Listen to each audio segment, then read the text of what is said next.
And Laura, just so you know, it looks like only one of our students is here so far for ASB reports. Okay. So let me get my screen organized here 1 second. We've got like 1 more minute to go.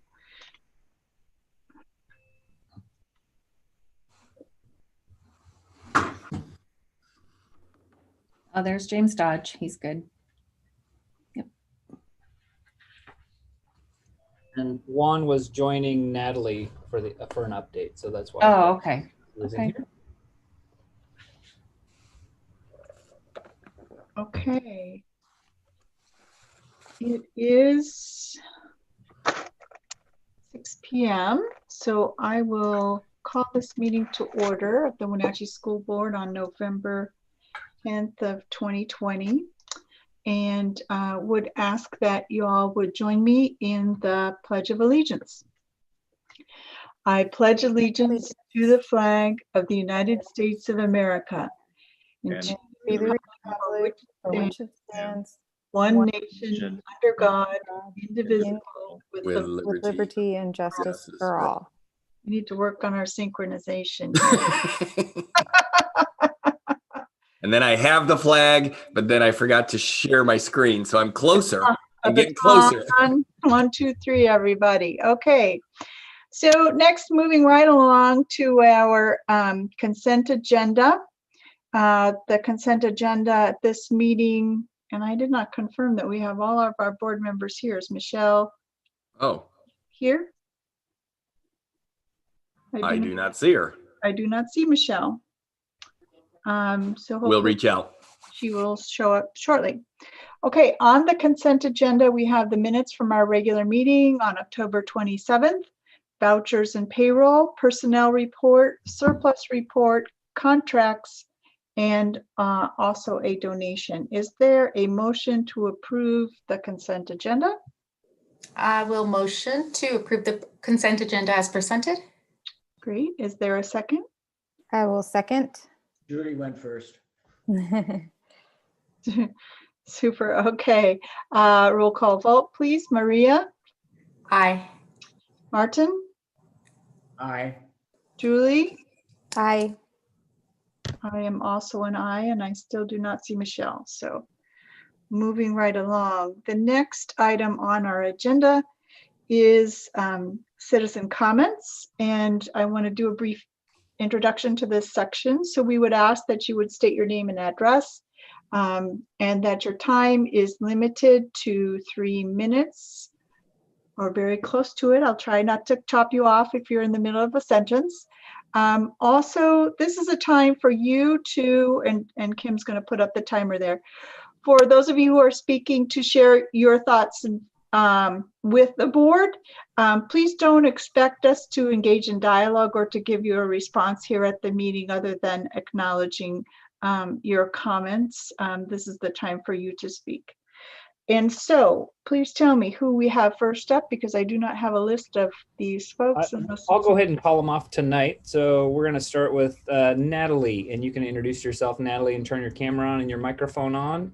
And once you're up and going, we'll start the timer and your comment can start. Thank you. There we go. We can see and hear you fine. Okay. My name is Natalie Mahler. I'm the parent of 3 elementary students and received my K through 12 education here in the Wenatchee School District. I'm also a former high school English teacher. On August 26th, parents and families became a new kind of partner with Wenatchee Schools. We are proud to support our students and schools on this unprecedented scale. During this time of collaboration, there's also overwhelming strain on many of those involved. I am here tonight to highlight families and students, and in no way do I intend to minimize the extraordinary efforts of district staff. My goal is to add to what we know, and the best way for me to do that as an English teacher is with a little allegory about the 1600 meter medley relay. It's an arduous race. The team runs in succession, passing a baton between them. The first runners each sprint 200 meters, the third 400, and the final runner, the anchor, 800 meters. Positions within the team match each runner's strengths. The first 2 are best at short sprints, the third must condition to sprint for nearly a quarter mile, and the anchor must be capable of intensity over 2 laps around a track. This runner has the greatest endurance. Our community is in a long distance race with COVID-19. Schools have had to plan out each leg, remote, hybrid, and in-person instruction. Stakes are high, and we can't fumble handoffs as we transition. But unlike a relay, the distances asked of each runner have changed. In August, we put in a sprinter, remote learning, to bridge the gap until hybrid learning could take the baton. However, for most children, neither remote nor hybrid supply what education requires. Our best hope in racing against COVID-19 and its rippling effects is our long distance anchor, safe classroom instruction. Remote instruction has been sprinting for much longer than anticipated. There are realities we have to face when asking a short distance sprinter to keep going. Over the last month, many families have tried to report that other competitors are entering the race. Mental health concerns, economic impact, and substance abuse. These have serious long-term consequences for our schools. The data that is most clear is the body of metrics surrounding COVID-19. But what data do we have about attendance, learning deficits, mental health? What is the relationship between our rising infection numbers and not having students in the classroom? I submit that we cannot know impacts that are not measured. Some measurements, like attendance and learning outcomes, are being measured, but currently are not public. Other impacts can be discovered by asking families and turning to other community data resources. Our district has not asked families district-wide about how long-term remote learning, the most dramatic educational shift in decades, is affecting them. We feel the silence. I have sent to the board a community petition requesting that the board hold the district accountable for communicating impacts of remote instruction. It also requests that we address the need to return to classrooms with increasing urgency, because what is good of a flawless handoff if it comes too late? Thank you. Thank you, Natalie. Appreciate you taking the time to speak with us this evening, and also for the comments that you sent to us by email earlier. Thank you. Very much. Okay, who do we have next, please? Rachel. Good evening. For the record, my name is Rachel Petro, and I am a resident of Wenatchee with 2 students attending Wenatchee School District schools. I live at 59 Avalon Terrace. I support accelerating students' safe return to the classrooms, as I believe that the long-term health and well-being of our children is at stake. Whole person health is a familiar concept to those working in social services, community services, and healthcare. Overall, the impact of social determinants of health far outweigh the physical components of a person's health. In fact, the state of Washington's Healthcare Innovation Plan recognizes the impact of factors outside medical care that have on a person's health. 80% of our health is determined by physical environment, health behaviors, and social economic factors. The United States Centers for Disease Control defines social determinants of health as life-enhancing resources such as food supply, housing, economic and social relationships, transportation, education, and healthcare, whose distribution across populations effectively determines length and quality of life. We also know that stress is a major influencer in social determinants of health. The work of social determinants of health are typically correlated with lower socioeconomic position, or SEP. There's no doubt that this has merit. My concern is that the actions taken today to avoid additional cases of COVID are seriously impacting all kids, regardless of their socioeconomic position. There's no doubt for our kids, education represents a disproportionate share of what influences their overall well-being. It's public knowledge the state of Washington was struggling pre-pandemic to cope in any meaningful way with behavioral health services. We also know that the state of Washington has acknowledged the behavioral health crisis that's happening alongside this pandemic. It's a perfect storm, and our kids are at its eye. My kids, a 2nd grader and a 6th grader, are struggling with online and hybrid school. It is having a serious impact on their emotions, education, and their behavior.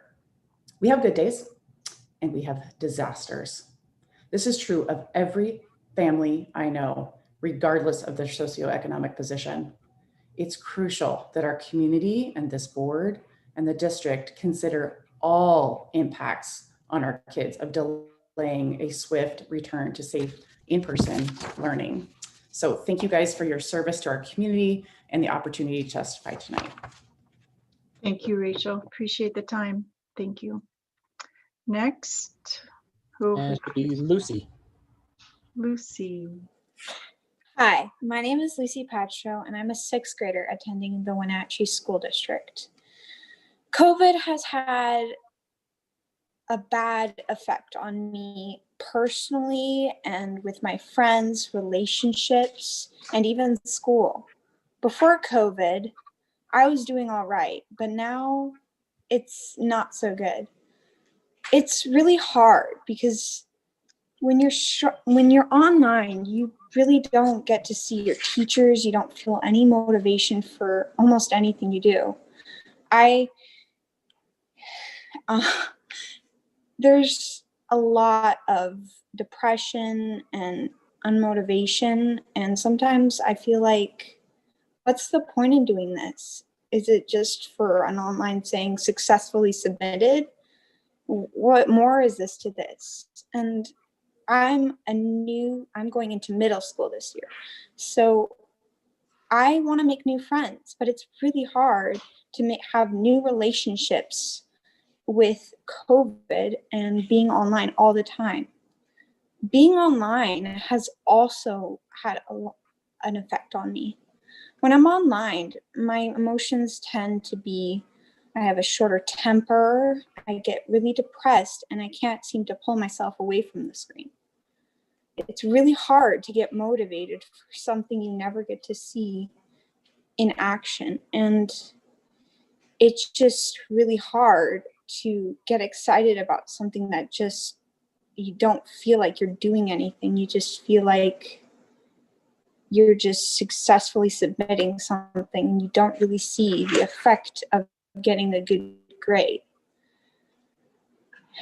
Another thing I'm really concerned about is our tech issues. We've had multiple instances where the online thing has shut down, or we've had problems with Canvas and our computers because they're overrun with the amount of action on them. And it just really, I feel like I'm in a never-ending hole. Like I just keep going down and down and down and down, and there's no way out. And it's not just me that is struggling, it's my friends too. I've seen a change in my friends' behavior, and some of them are really depressed and sad, and it really hurts me because I feel like we could have been doing so much better. And I also feel like, the school district sent out a survey and we filled that out, but I felt like me and my peers weren't compelled to tell the truth. After all, what do they care? And I know this might not be true, but we still felt like it. And it's just been really, really hard. And I feel like the best way to make sure everybody's mental health and you're doing better in school is for us to be in school, in person. Thank you, Lucy. You're very brave to come out on a public meeting and address us all. And I just want you to know that my heart is with you. I can see Julie wiping tears from her eyes, and just know that you do make a difference, okay? We're trying our best to get you back to school, and this is breaking my rule of not responding, but you're a sixth grader, so it's okay. And we are with you, Lucy. Hang in there. We'll get you back as soon as we can, okay? Okay, thank you. Welcome, Michelle. Thank you for joining us. We were wondering what happened. I'm so sorry. I could not find the link. So I was actually watching you guys. Oh. Right link. So my apologies. I did hear all the speakers. Oh, good. Don't anybody think that I didn't hear the comments. So I heard everybody's comments in full. So fabulous. Yeah, okay. I apologize for my inability to be joining you live, but I was listening. So anyway. Okay, great. Thank you. Who do we have? Another citizen We comment? have one more, Laura, and I think Kim is going to read it. Is someone who did not want to do live, but they did it in writing. Okay. Kim, are you reading? Because you're muted if you are. Yes, I was just checking to make sure I had that everybody got heard that came in. So let me see, Rachel. I think we missed one. Katja Hovda. Yeah, we had one who they never tried to get in the waiting room and never did connect. Okay. So All right. nobody else is in the waiting room right now, Nope. Ron? No, we had one more form received, but apparently she didn't join. So Okay. I will read this one that I have. Okay, this is from Frida Gallegos Maravilla. Hello, my name is Frida Gallegos Maravilla, and I am a senior at Wenatchee High School. I am writing today to express some of the difficulties I have faced with remote learning. To begin, it feels as though we are being bombarded with assignments and homework. I think I can speak for many when I say that our school weeks have consisted solely of submitting assignments before they are due. Many can agree that learning and concentrating has become an extremely difficult effort, and it is even more difficult when there are so many tasks that we need to complete. In addition to the overwhelming amount of assignments, most of us have younger siblings at home who require lots of attention emotionally and academically. However, the effects of remote learning have not only impacted students. My mother, like many other strong and resilient Latina women in our valley, are now being tasked with helping the younger children with their schooling. Although my mother is fluent in English, it can be difficult to understand the concepts that my youngest brother is being taught and to explain them in a way that he understands.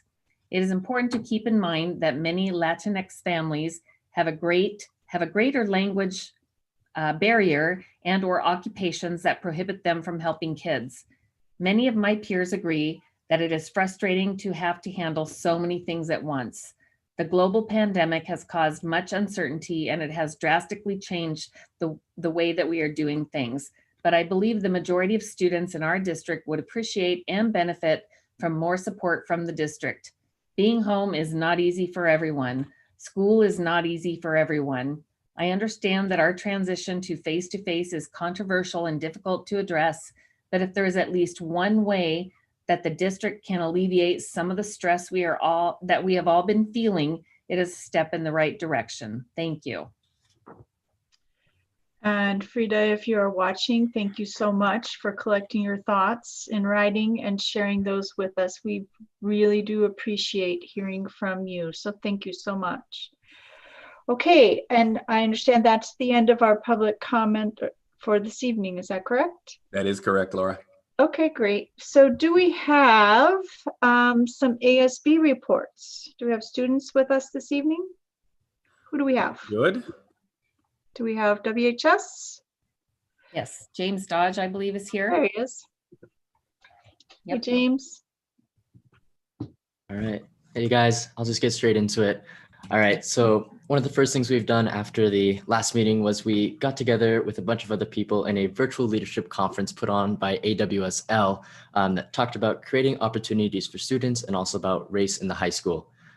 Beyond that, we're also working on getting the school constitution rewritten and putting in some new aspects. We got kind of a stock constitution from AWSL as well. We're finding though that constitution is written more for an ASB that's a club rather than a class. And so we're finding some difficulties in kind of blending our current constitution and that constitution, but we're working through it and it's a joy to actually work through that. It's a lot of fun. Beyond that, we should soon have a clubs part of the WHS website, and we're really excited on that. A lot of people have been working really hard on that, and that should make it easier for people to find information about clubs and also to join clubs as well. We had a PEP type of virtual assembly for Halloween during Halloween, and we're ready for the assembly for Veterans Day tomorrow as well. We finished up all of our Halloween and kind of fall themed events, and we're now working really hard on a bunch of winter themed events coming up, such as a hot cocoa drive-through and other things that we think will be COVID respectful, but also fun things we can do, right? We also finished celebrating our Hispanic Heritage Month, and now we're looking in ways to celebrate Native American Heritage Month as well. One last thing that's really been weighing on our mind as an ASB is as we kind of transition into winter, we've been thinking about how COVID is going to affect our valley economically through things such as evictions and shortages of cash. So if you guys ever come up with a plan to help address that sort of thing and you guys need any sorts of helpers, just know there's a lot of people who have got your back and are more than willing to reach out and help. Thank you, James. I appreciate seeing a student with such enthusiasm and obviously resilience. Thank you for moving things forward at WHS. So do we have somebody from Westside? An extra one. Thank you, James, but it's evident from what you're saying that you've got a lot of colleagues at the high school who are thinking about everybody else in a wise and generous way. So pass that message back to your friends and colleagues. Well, thank you. I hate to keep people keep chiming in and stopping you, but I was wondering if you could tell us more about your Hispanic Heritage Month and Native American Heritage Month, about either activities that you had planned or how, because, you know, in the age of COVID, how do you do that, right? So maybe you could just kind of share with the board how you did that last month and this coming month, you know, if it's going to be more of the same with a different angle, or if you've got some different activities. Thank you. Sure. So last month during Hispanic Heritage Month, we kind of really directed, or rather, I shouldn't say the lovely diversity team on ASB headed by Natalie kind of spearheaded this entire project. They worked really hard to get a bunch of info together, and we kind of sent it out on Instagram and other kind of social media platforms. And so one of the things that they did is they put together a bunch of Latinx types of music and examples of those types of songs that you could listen to. And that was a really fun thing. And so it's just kind of just small things like that, right? We can't do too much, but trying to find ways in which we can. And so I'm not sure what their plans are for Native American Heritage Month, but I will ask them and have more info on that for you next meeting. Sounds good. Thank you. Okay, so now do we have somebody from West Side? Ron, do you know? No? How about the Tech Center? Yes, I'm from the Tech Center. And I am as well, Juan Loeta. Fabulous. Well, let us see your faces if you don't mind. Logging in now. All right. Okay. Okay. Okay, so I'm the instructor for the Tech Center. I teach criminal justice. We are going into our third week of in-person learning. And the first week, I think I only had 3 students out of the 32 students that I had 3 students that remained online. And it was interesting because after being in person, you almost forget about your class that's online. And so that's been a challenge for me to make sure I'm still engaging my online, but at the same time, now I've got in-person and keeping the distance and doing our safety precautions and beginning that in-person learning, which is so important. So Malia is going to explain, she's my lieutenant in my PM session. She's the class leader. She's going to explain how we're doing some of the online learning and still trying to be virtual and still trying to be hands-on at the same time. Malia? Okay, yeah. So I'm Malia Brunet. I'm the class lieutenant, as he said. So last week, we had to go back to online for a little bit. And what we were able to do actually is Mr. Loeta was able to go on a, what is it? Virtual ride-along. Virtual ride-along, yeah. So he rode along with the police officer in the car, and he was able to have his phone on him so we could do a Zoom call like that. So we were able to still interact as a class, all of us, and we were able to talk to the officer, ask them questions. We could see the road, what they were doing. They even did pull someone over. We got to see that happen, and it really is helpful being able to have that aspect, tying it in with the people who are still online and then people who are still in person. I think that being in person, though, really has made a huge difference compared to being online. Definitely being able to see people again, their faces and stuff, and actually interacting in conversation with people. And yes, you still have to pertain to the COVID safety measures, but just being there in person, seeing them, doing your work on paper, being able to turn it in instead of all of it online through black screens, or all you talking to. It's really helpful to be back in person for sure. Even if it is like a smaller class, it's definitely benefiting, I would say, all the students. So Malia, can I ask you something real quick? Do you feel safe in the classroom as we implement all the safety measures that we've gotten from the district? Do you feel safe and comfortable? I would say yes. We all wear our masks. We have sanitizing, wipe down, cleaning stuff. We social distance. Yeah, it's a small classroom as well, like small, like not very many students in there. So we're all able to social distance really easily. Good. Very good. Okay. Anything else you want to tell us about? Oh, let's see. So many things. So on Malia's part, Malia, being the lieutenant, she's in charge of the discipline. Ultimately, it's me, but for the most part, any disputes that occur in the classroom, Malia and her 2 squad leaders are in charge of discipline. So Malia's leadership has really grown, especially with the students being in the classroom, to where she can manage the classroom for me. And I let her have that reign because being the second year, my program's a 2-year program. Being a second year, she knows what the class expectations are. And so the importance of being in person for her leadership development is so important. So as we continue to go to our hybrid, I'm just asking that we don't go backwards if we don't have to. That in-person experience is, for my class especially, is pretty crucial. So I appreciate what you all have done in making that happen, because as soon as it was available, the next week we were implementing it. So we're leaning forward, and I'm having some great responses from the students. They're very motivated to be back in the classroom and doing their thing. Good. I was just thinking that virtual ride-along thing might be something to carry forward. Maybe I want to go along next time. Well, it was interesting because as we're looking at the road, I had some kids. They were watching what was going on because we're just in the middle of patrol procedures.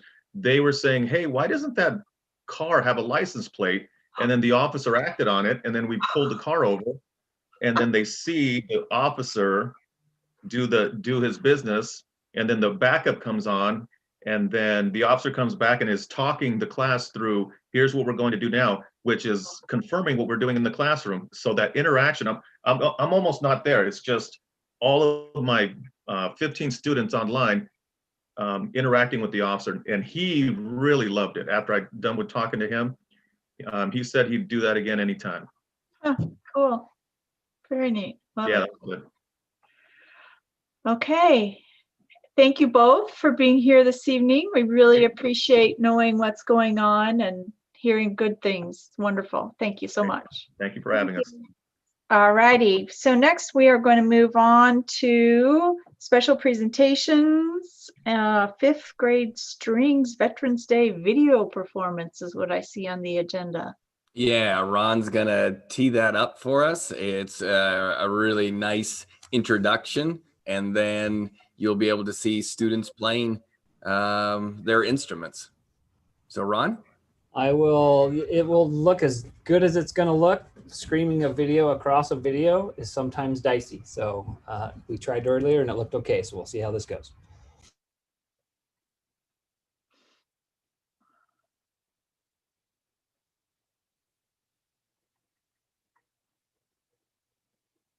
Hello, Wenatchee School Board. I'm Ron, so happy to be here and we're only giving seeing you a your little overview of our strings screen. program. We're only seeing your email, your SEB accounts. That didn't work very well. No, that looked like Paul sharing. It wasn't any personal things, so that's okay. But I shared the right screen. Even. Let me try this again. Thank you. Okay.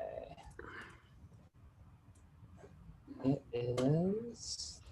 Let's try that one. There we go. Should see yes. Virtual strings. Yep. All right, so here we go.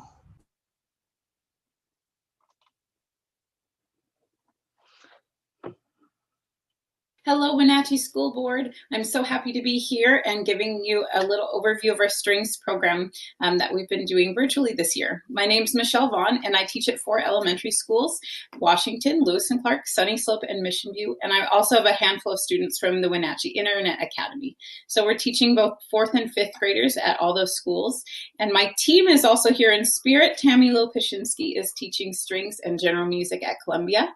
And then our newest teammate, Mika Armley, teaches strings at Lincoln and Newberry. So together, we've got all these students learning string instruments over the computer. It's really exciting. So today I wanted to share how we recruited, how we got started this year, what we're doing on a weekly basis, and where we hope to go as the year continues. So for recruiting, it was really a lot of big firsts that I'm going to carry through into non-COVID years.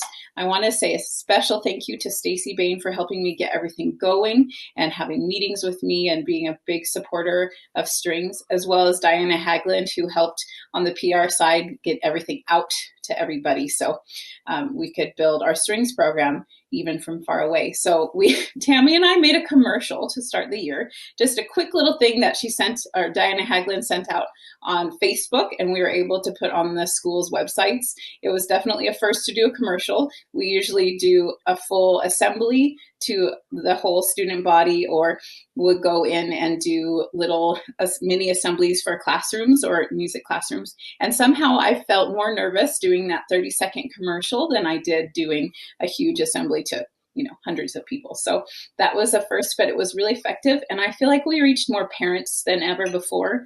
That was really helpful for recruiting. And then we also went into the Zoom classrooms in the 4th and 5th grades and got a chance to connect so they could see our face and do a little demo there too. So combining the PR part plus the in the classroom Zoom recruiting and then our website and online registration form, we got 120 students signed up for strings this year. And once they got signed up for strings, they got their own Canvas course card they could go into, so it's its own special class.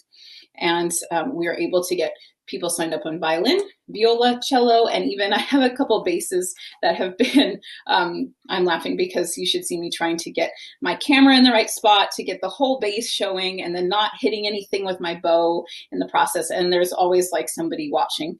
And so it's been pretty hilarious on bass, but less embarrassing on the rest of the instruments. So now that the students are enrolled, they've been having a combination of instruction from us this year. They get an asynchronous video every week. It's kind of like a workout video. We're trying to structure it as an upbeat thing they could follow along with and play along.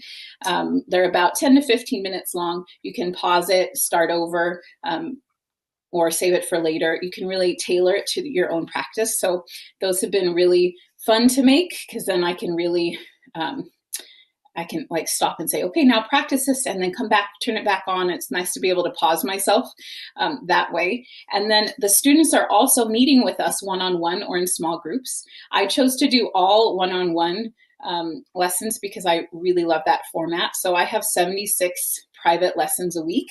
Not every single person always makes it every week. So there's a couple little breaks in there, but they pop in onto my Zoom meeting room and their lessons are 8 minutes long.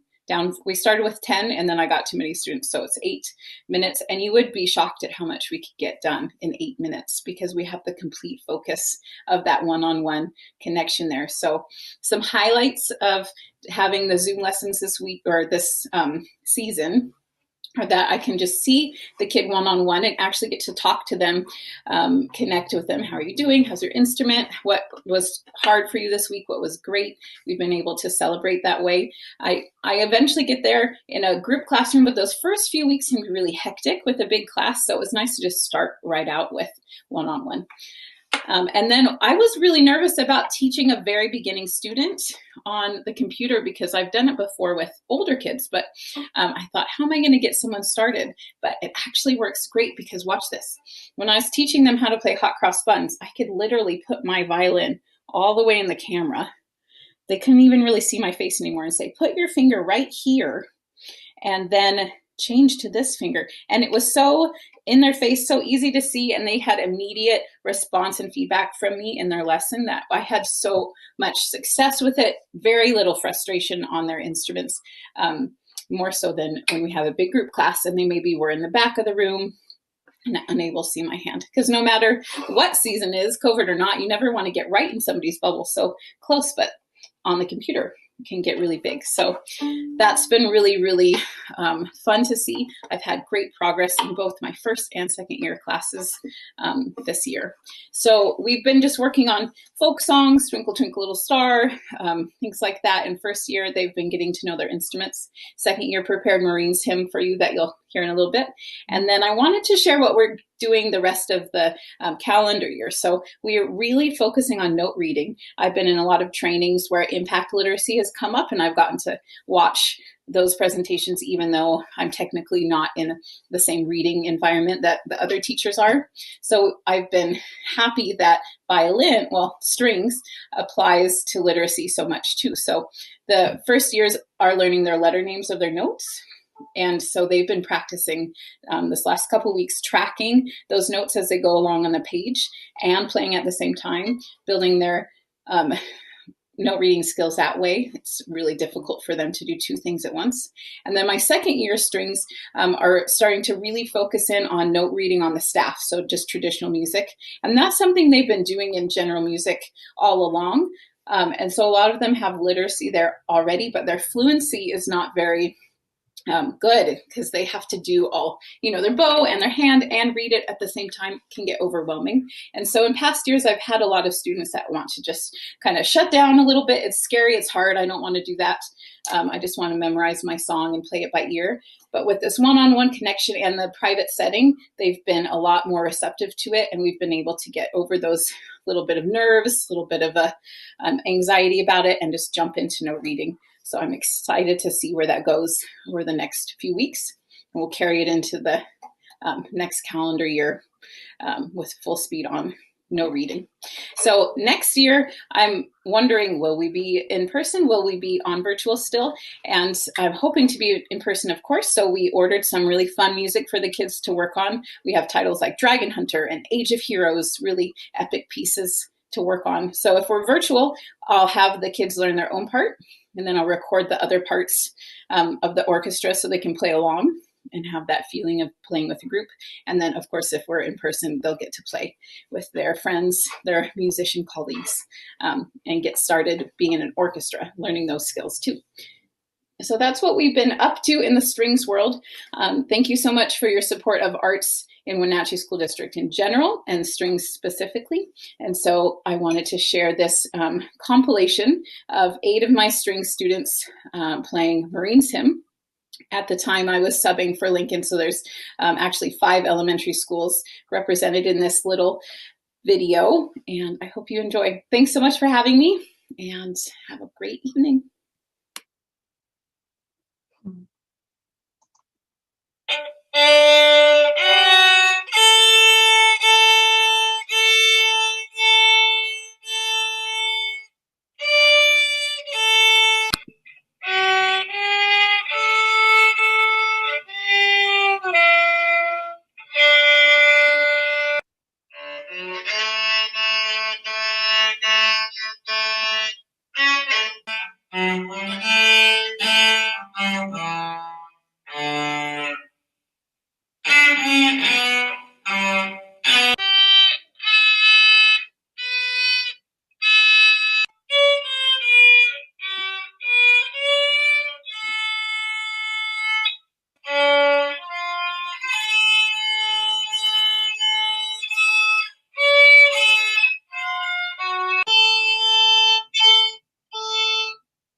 Bravo, bravo.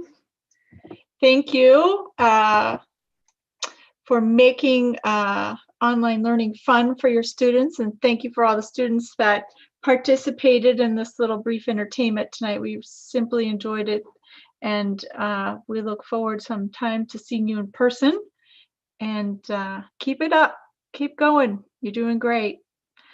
Yeah, and Okay. I felt bad. The video was a little further behind than the audio. It was so you should have been seeing the kids when the music was playing, but it just, as Ron said, it just didn't time up well when you go video over top of video. But there were a bunch of cute kids. We got a link to it, don't we? Didn't we get a link? Yeah, we'll make sure we put a link on the board agenda. I think that's one in our so people can email. watch that. I don't know. Anyway, okay, great. Thank you. Appreciate that. All right, moving along, we have some action items. And I think it was really great that we got to hear how the strings teachers are teaching this year, especially to first year students. That was just really powerful to hear how they're being creative and doing the up close with the instruments. So kudos to all our teachers who are having to be creative with online learning this year. But you always kind of wonder if it's something that's more hands-on, like instruments, how that's going to work. And it sounds like they're doing it. So that was fun to hear about. It was. Thank you, Michelle. Anybody else? Sorry, I didn't mean to cut you off if you had something else to say. That's all right. Okay. Now moving along to our action items, we have a high cap plan presentation and potential approval. Mike's going to introduce that for us, and then he'll hand it off. So thank you, everybody. It's my pleasure to introduce the highly capable and advanced placement coordinator for the Wenatchee School District, as well as the high cap specialist for Mission View Elementary School, Miss Kathy Moody, who's going to take you through the high cap plan. This is something that is done every year. It's part of the process that we go through with OSPI, is to complete a grant report and then present the plan to the school board. So Kathy, take it away. Thank you. Good evening. I really appreciate this opportunity to share with you about highly capable programs in the Wenatchee School District.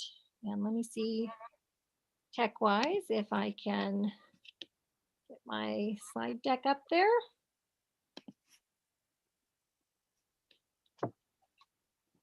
So are you seeing something that says highly capable programs? We are.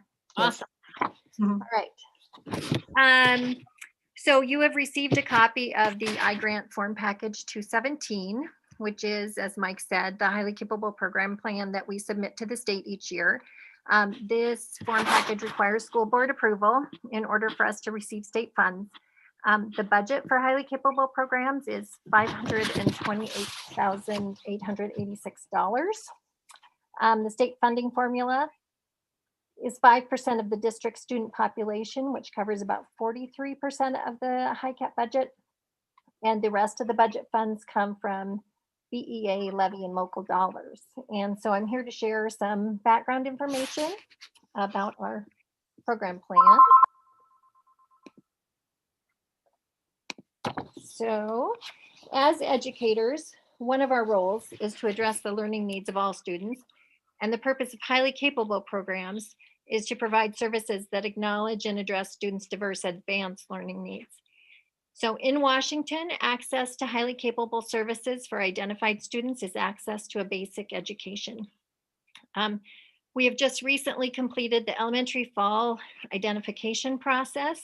And I can tell you that in the Wenatchee School District, there are currently 782 students, grades K through 12, identified as needing services. And over the course of the year, we expect that number to grow to approximately 850 students. So I'd like to share about the identification process and the range of services provided to students with advanced learning needs.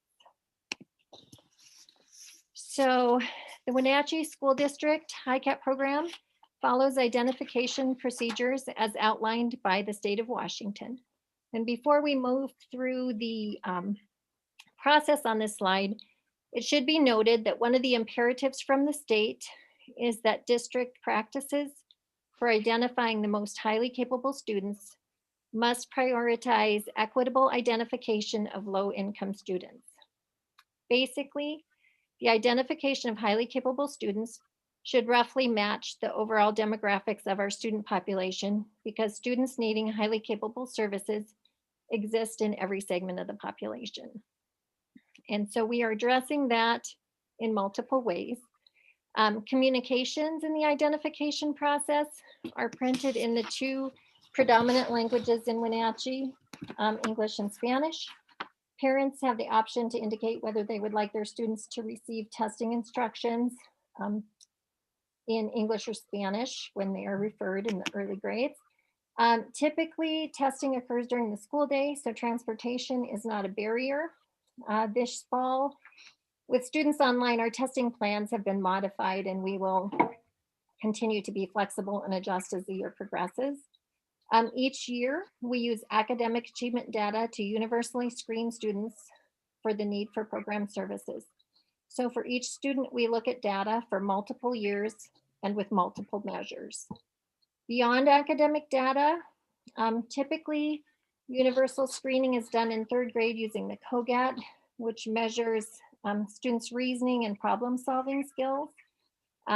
Plans are being adjusted for universal COGAT screening this year, given that students were in an online learning format during our usually testing window, but we will find a way to work around that so that all students are considered for highly capable services with, again, multiple measures. Nonverbal testing is considered by the selection committee. We also look at language acquisition as measured by subscores on the English language proficiency assessment.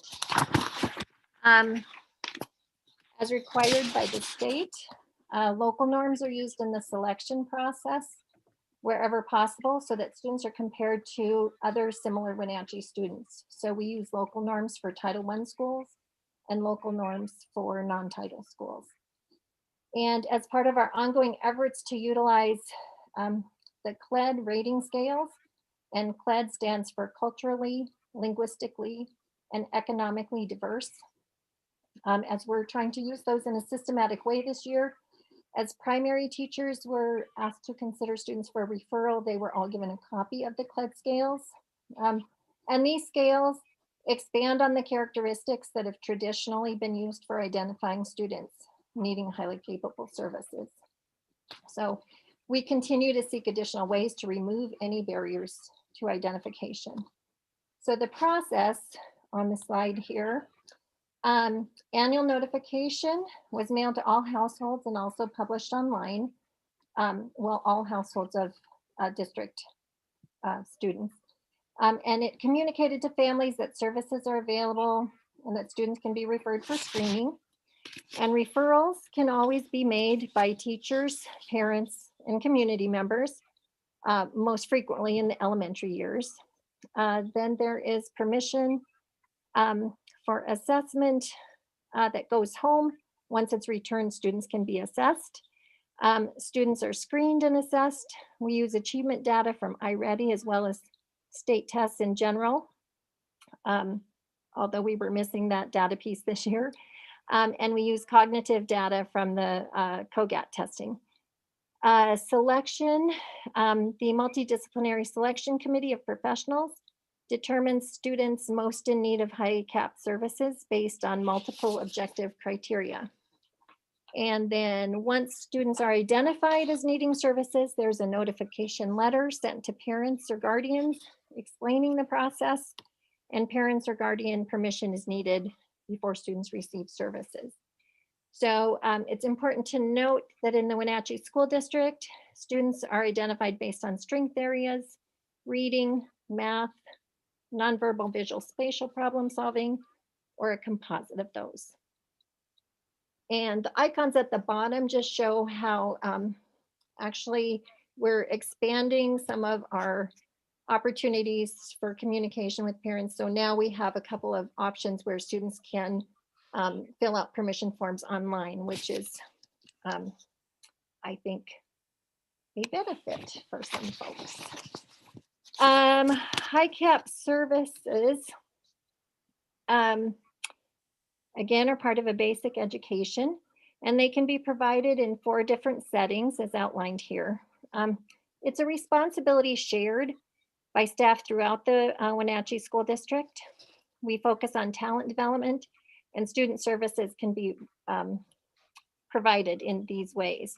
So services provided in the regular classroom would include differentiation, flexible grouping, cluster grouping, the pacing of content, content acceleration, and independent projects.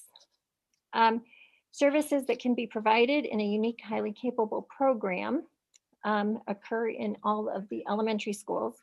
And this year we've folded in students at the Wenatchee Internet Academy. These are pull-out services provided by a HiCap specialist each week for students with identified strength areas such as math, language arts, and visual spatial skills. And this year we have adapted and we are having virtual pull-out classes supported by student work completed in Canvas. Of course, this is possible because of communication and partnership with parents. And I think all of us have been amazed at the resilience of the students that we're working with. Services can also be provided through acceleration of curriculum or instruction. Examples of this would include curriculum compacting in elementary, placement in advanced math classes in middle school and high school, access to college level coursework like advanced placement, running start, college in the high school, and independent study. And finally, services or programs provided outside of the traditional school setting would include mentorships like directed study at Wenatchee High School, competitions such as Math is Cool, which is offered at from elementary through high school. Additionally, part of my role involves supporting advanced placement in the district and supporting directed study students at Wenatchee High School. Currently, there are 25 students with directed study projects who work with a high school mentor. And these projects include designing bicycles, learning advanced ASL, learning medical technology, studying linguistics, studying topics in psychology, preparing independently for AP exams for courses that are not offered, such as microeconomics and macroeconomics, advanced piano studies, and studio arts. Additionally, advanced placement is one of the ways students can access college level coursework during high school and during the pandemic. In May, 170 students from Wenatchee and Westside High School took 268 advanced placement exams online. 68% of them received scores of 3 or higher, which for the second year in a row was our highest passing rate in the last 5 years. And again, I was amazed at the resilience of our students as communicating the changes to them in the testing process. So far this year, we have 108 AP students from Wenatchee High School and the Internet Academy, expecting to take 200 exams in spring of 2021. And students are currently enrolled in 14 courses, AP courses, between those two schools. And then I just would share that as an educator and as a community member, I care deeply about the needs of all students. Although my job is focused on students with advanced learning needs, our challenge is to continually grow capacity in our students and our teaching staff to address the needs of these students. And the slides here illustrate a choice we can make in how we approach learning. The picture on the left shows a path that is tree covered, and having a foundation such as a road or a path to walk on is vitally important. If we only focus on the floor though, it can be stifling. And so the picture on the right, where you can see the open sky through the trees, is a visual metaphor for removing those limits, opening up the ceiling. We know the foundation is there. So I think that what we all want is to have a solid foundation for everyone, and at the same time remove the ceiling so that all students, including advanced learners, can achieve at high levels. So that's what we're working toward. So do you have any questions for me? Hey, Kathy, yes. Before the board, would you mind just repeating those numbers of students who passed with a 3 or higher? I just find that amazing in this time. I mean, it really highlights what you said, the resilience of our kids. Would you just remind me of what you said about that just a moment ago? I'm not sure I'm going to do the math on camera, but I can tell you what I said. We had 170 students taking 268 exams, and 68% of the exams taken were a score of 3 or higher. Okay, that's what I thought. That's impressive, and I just shout out to educators and students who continue to thrive, even though there's a lot going on in this world. So, Kathy, thank you. Sorry, board. Any comments from the board, Michelle? Yeah, thank you, Laura. So Kathy, I had a question. You said at the beginning that you've identified, I believe it was 782 K through 12 students needing high cap services. Did I quote that number right? K-12, yes. So can you give us kind of a distribution? Is that largely elementary, or how are you classifying your middle school and high school students if they're included in that? So I would say, and I can find out precise numbers for you, but I think it's about a third for elementary, middle school, high school. And how are we doing in terms of equity and reaching kind of our because we know our populations are pretty half and half in terms of demographic, ethnically. How are we doing with meeting that? We have a lot of room for growth. We just finished our identification a week ago, so I have not pulled the data from our current batch of students, but that is something that I can pass along. Thank you. And just one final question. I was just wondering how you did the testing, given that we have all this online. If you could just kind of tell the board how that was, because I didn't know if that was still yet to be done, but I'm glad you have it under your belt. But if you could talk about how that was done, given our COVID restrictions. Thank you. So people had an opportunity to refer students. We did contact parents, and we had students had the opportunity to come in for one-on-one testing with the high cap specialists in the building, following COVID protocols. So I would say that probably the numbers of students we tested was down significantly this year because of that. And I think our universal screening, which is typically all of third grade, did not happen yet, but we will figure out when and where we will make that up with that cohort of students. Thank you very much. I think that's a great point to make, that we didn't have that overall screening of the third grade, because we certainly don't want to be missing those highly capable students that didn't get caught, right? So, right. Thank you. And we did have the screening in the sense that we have achievement data, but this other piece of data was missing. Right. As was the data from state testing from last spring. Thank you, Kathy. You're welcome. I have a question, just kind of, Michelle kind of already asked a question, but I'm interested in seeing the demographics of the students that are being referred and serviced into the program.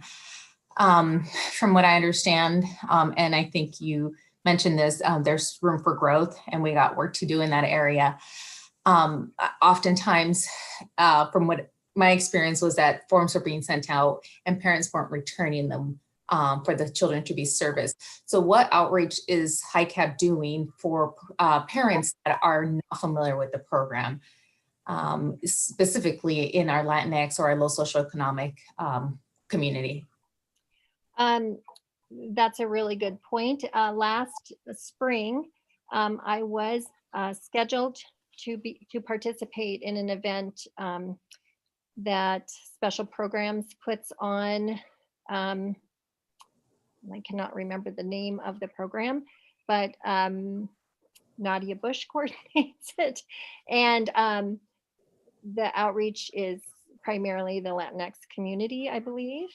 And obviously because of the pandemic, that event was canceled.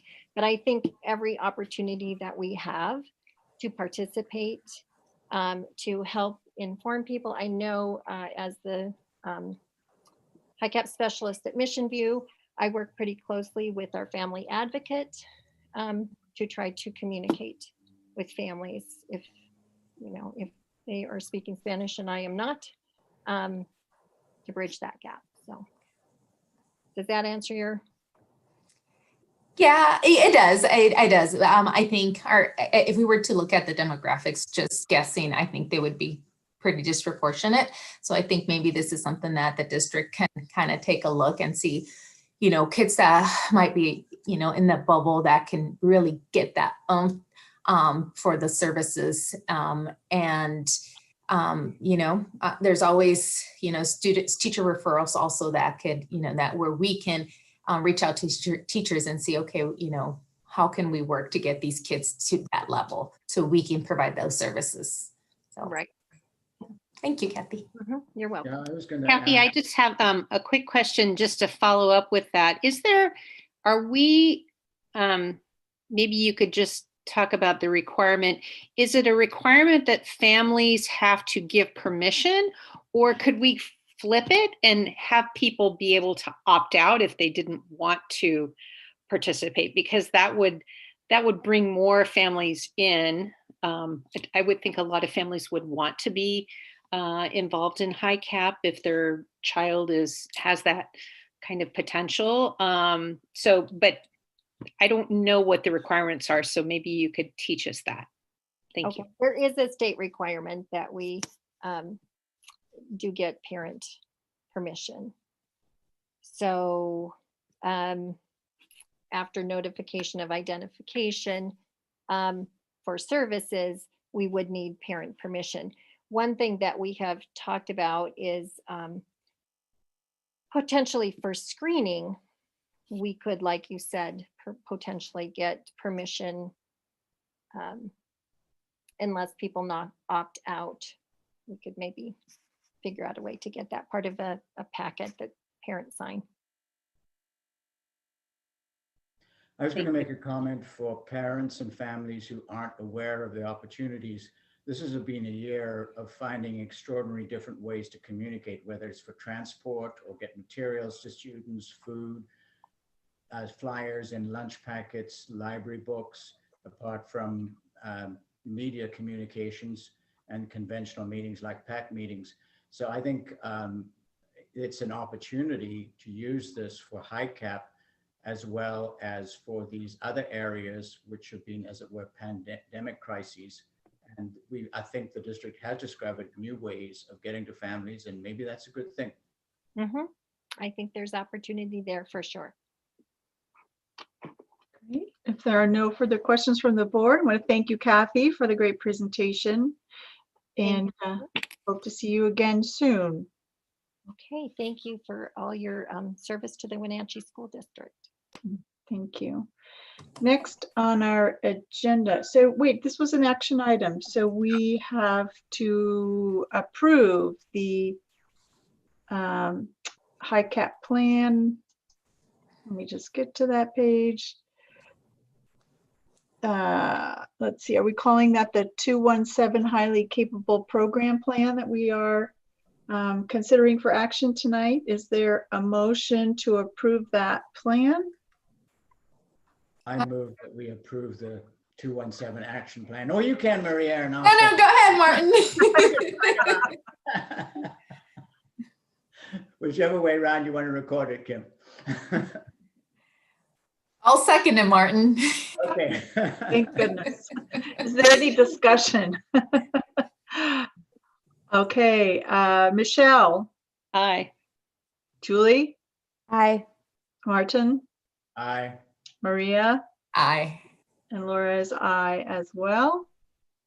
Motion passes. Thank you very much for that. It's good to see at least some things are persisting, you know, We Yeah. hear about all the struggles, but we've seen some nice examples of how academics are persisting. I would agree. It's I would good. agree. All right, so next on our agenda, we have a levy resolution. I'm assuming we're going to see Jeanette for that. I see Jeanette here in a second, and she's going to go through a real brief presentation, trying to touch on a couple of items that a couple of board members wanted to see. But I also want to highlight, Mrs. Vaughn's video and Kathy's presentation. Both of those are funded through levy dollars. Only 45% of base dollars are funding the high cap program. That's a big place for the levy to fill in. And it's the music programs, the great, rich, and diverse programming that is being offered in our district that we're all very proud of. A lot of that work comes through levy dollars. The base dollars do not, add on to many of these programs that we see tonight. And quite honestly, trust me, I didn't set it up like this. This would have been a perfect setup. This literally just happened this way. The timing for both of these pieces came this way, but I thought they were just a nice opportunity to highlight two aspects that occur in our district. And these things are occurring all the time in our district that are offering kids great opportunities. So with that set up, I'm going to hand it over to Jeanette to, again, go quickly over a couple slides, but then really be open to the board for any other questions they have before taking action. Jeanette. Yes. Okay, let's see here. Go. So yeah, I just wanted to highlight a couple slides just so that everyone is, I guess, on the same playing field. And we get back into that levy conversation, levy mode. So this is the same slide from last meeting, just some information about the last legislative change regarding the levy, the acronyms, what they mean, and different restrictions and the expenditure reporting requirements. So just another update for the board, nothing changed there. Maybe, there we go. I believe this also was presented to the board either last meeting or in your weekly update, the actual tax rate history. And this also includes the state tax that also goes to support schools. So this is basically part of the funding that goes to support basic education, and the state apportionment is what we call it. So that is also part of it, brings in that whole global picture regarding taxes that say school on people's tax bill. Thank you for that. Yes. And then this is also just another tidbit of information. This is also in response to an idea from a board member, I believe it was Martin. So basically looking at the cost per month and the cost per year per 100,000 of assessed value. So obviously, if your property was assessed at 100,000 exactly, this give or take would be what you would see on your tax bill for, again, anything that says school on your tax bill. That is operations focused, so it doesn't include the bond.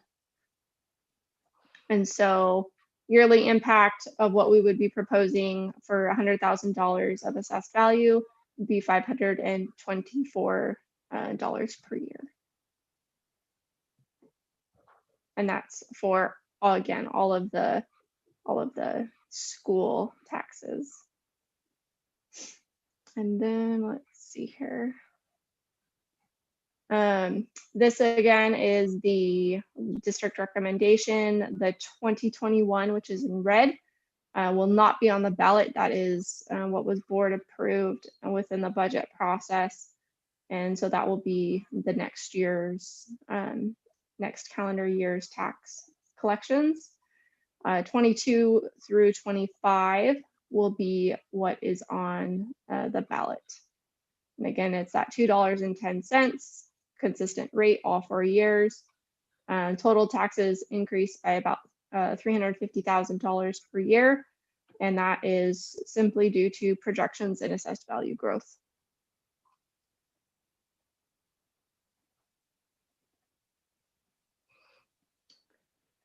Just a reminder that, even with this levy request from the community, the district will still continue to make good financial decisions and keep the district in good financial health, especially due to our declining enrollment that we were anticipating, and then also this year with declining enrollment that we weren't necessarily anticipating. Also, reminder, the district's budget is largely made up of salaries and benefits for our employees that operate our fantastic programs, such as the strings and the high cap. We'll just give them one more shout out here. But 84% of our budget is used to support salaries and benefits for staff. And so that is a very large portion. And then the rest of the budget is made up of supplies, service contracts, some travel, things like that. Some key takeaways, again, the $2.10 per thousand. Hopefully that's easy to remember. And the approximate 3% increase in the total tax, which is just due to that assessed value growth projection. And we do receive state match funding, but that is only received if we have a levy. So if we do not have a levy, we do not receive that either. And so bottom line, if the levy does not pass on the ballot in February, the district would be looking at a reduction of $15 million. We do have the double levy failure rule, so we can ask the voters twice in one calendar year. So we would seek that opportunity, but bottom line, $15 million is what the total impact would be. Does the board have any questions? No, just want to, for anybody that is tuned in out there, talking about the total assessed value in the district boundaries. If that total assessed value increases, that our rate goes down, right? So 210 is projected because we don't know for sure what the total assessed value of properties in the county will be. So if new construction or increased assessed values occur, the rate goes down. Yeah. Yes, yeah, that $2.10 is pretty conservative. I would estimate that would be higher than what it actually will probably end up being. Obviously, I don't have a crystal ball, but if history proves itself correct, the $2.10 will be higher than what it actually comes to be.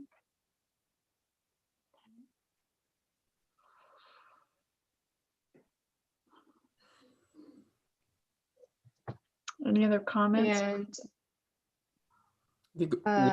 there's also a memo.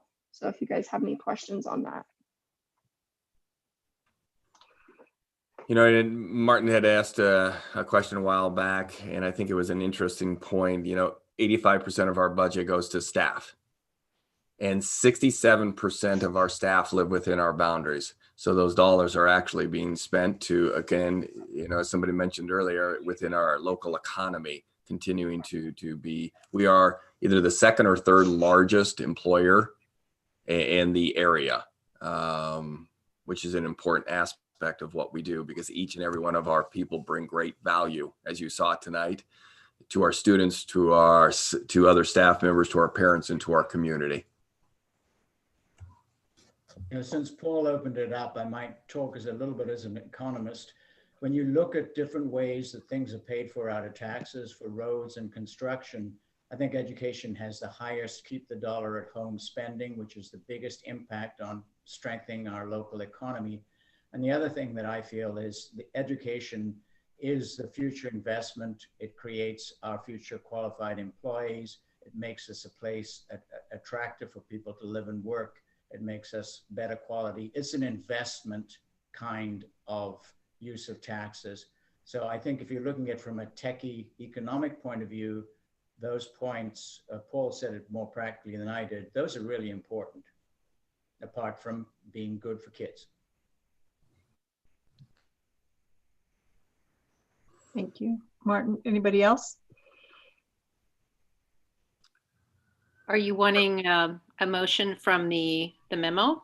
I do, and I would ask who's ever reading the motion to actually read the resolution from the numbers. So Michelle, I don't know if you have that available. Is this the recommendation you want? The resolution itself, it's right underneath. Okay. It's the second one. The one paragraph summary, not the however many page thing that Yeah, is. correct. Yeah, Thank you, Laura. I got it. Yeah, I have it in front of me.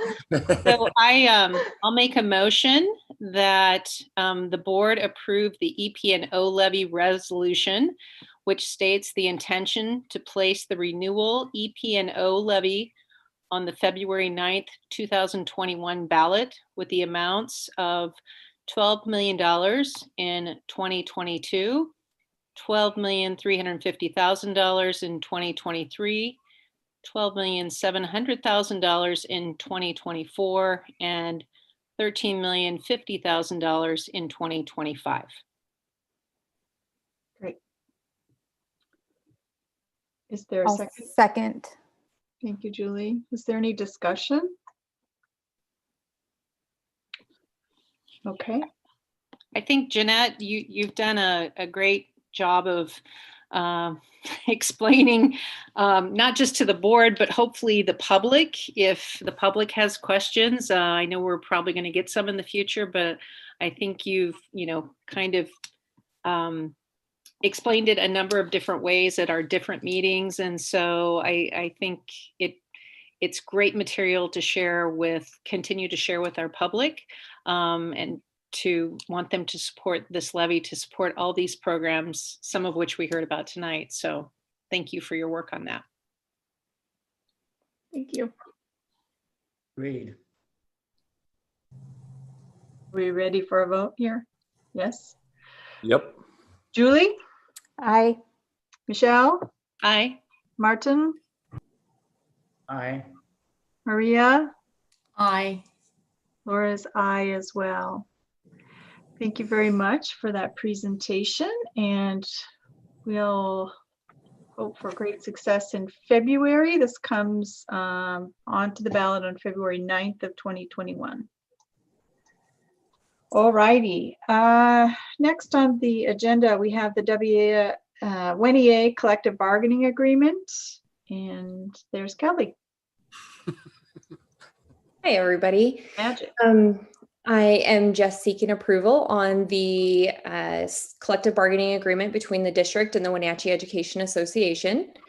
You all received the updated contract. I do apologize. We were still going through the edit stage, fixing layout and stuff. So there were some errors, I'm sure you saw, but the language was all in there. I sent you a memo with the material changes. We had lots of kind of basic language changes. But for this, of the material changes, I think the biggest and the financial impacts was providing credit and experience for OTs, PTs, counselors, SLPs, nurses, BCBAs, and school psychologists. Previously, they only received minimal credit for their private time. And then the state changed what we were allowed to do a couple of years ago, and we're just now catching up to that. And then we also had a 1.6% increase for all staff. And then the term of the agreement was for 1 year. I do want to give a quick shout out to both teams, the district and the union team. We did this entire bargain virtually. And I will say, I can't speak for the union side, but I know it was a struggle for us, for everybody to be in different rooms, trying to work as teams and as partners. It was new, it was challenging, it was a very long process because it was all virtual. But I just want to give everybody kudos because it was difficult, but we did a really good bargain. And I think everybody walked away feeling really good about it. Great. Congratulations to both sides then. Yeah. Yeah. for facilitating that process. Okay, so this is one of our action items as well. Is there a motion on this item?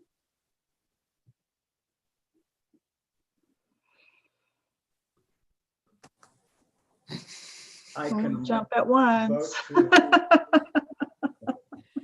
I move for approval of the CBA agreement with the Wenatchee Education Association Teachers Union. Is that okay? Yeah. I don't have the language written out here for me. As presented or something. As Yeah. presented, yes. Yeah. Yeah, I can. I was looking for the wording. Was that a second, Martin? I couldn't quite hear you. That was a second. I was trying to find the wording. I know, I couldn't find it. We're good. We're good. Sounded like it covered it to me. You all know what I mean, right? I think it covered it. Good. Is there any further discussion? Okay, and then I will call for the vote. Martin? Aye.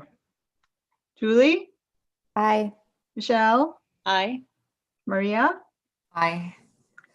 Aye from Laura as well. That motion passes. Thank you very much, Kelly, and to the team for your hard work on that. Thank you, everybody. Yep. Thank you, Kelly and Winea. The next item on the agenda is board communication. Is there any communication that board members wish to share with the rest of us? I just wanted to ensure that we all saw that the Open Public Meeting Act in-person meeting suspension has been extended to December 7th. Mm-hmm. You guys saw that come through. So I know we've talked about starting to meet in person and whatnot, but it doesn't seem like it's going to be anytime soon.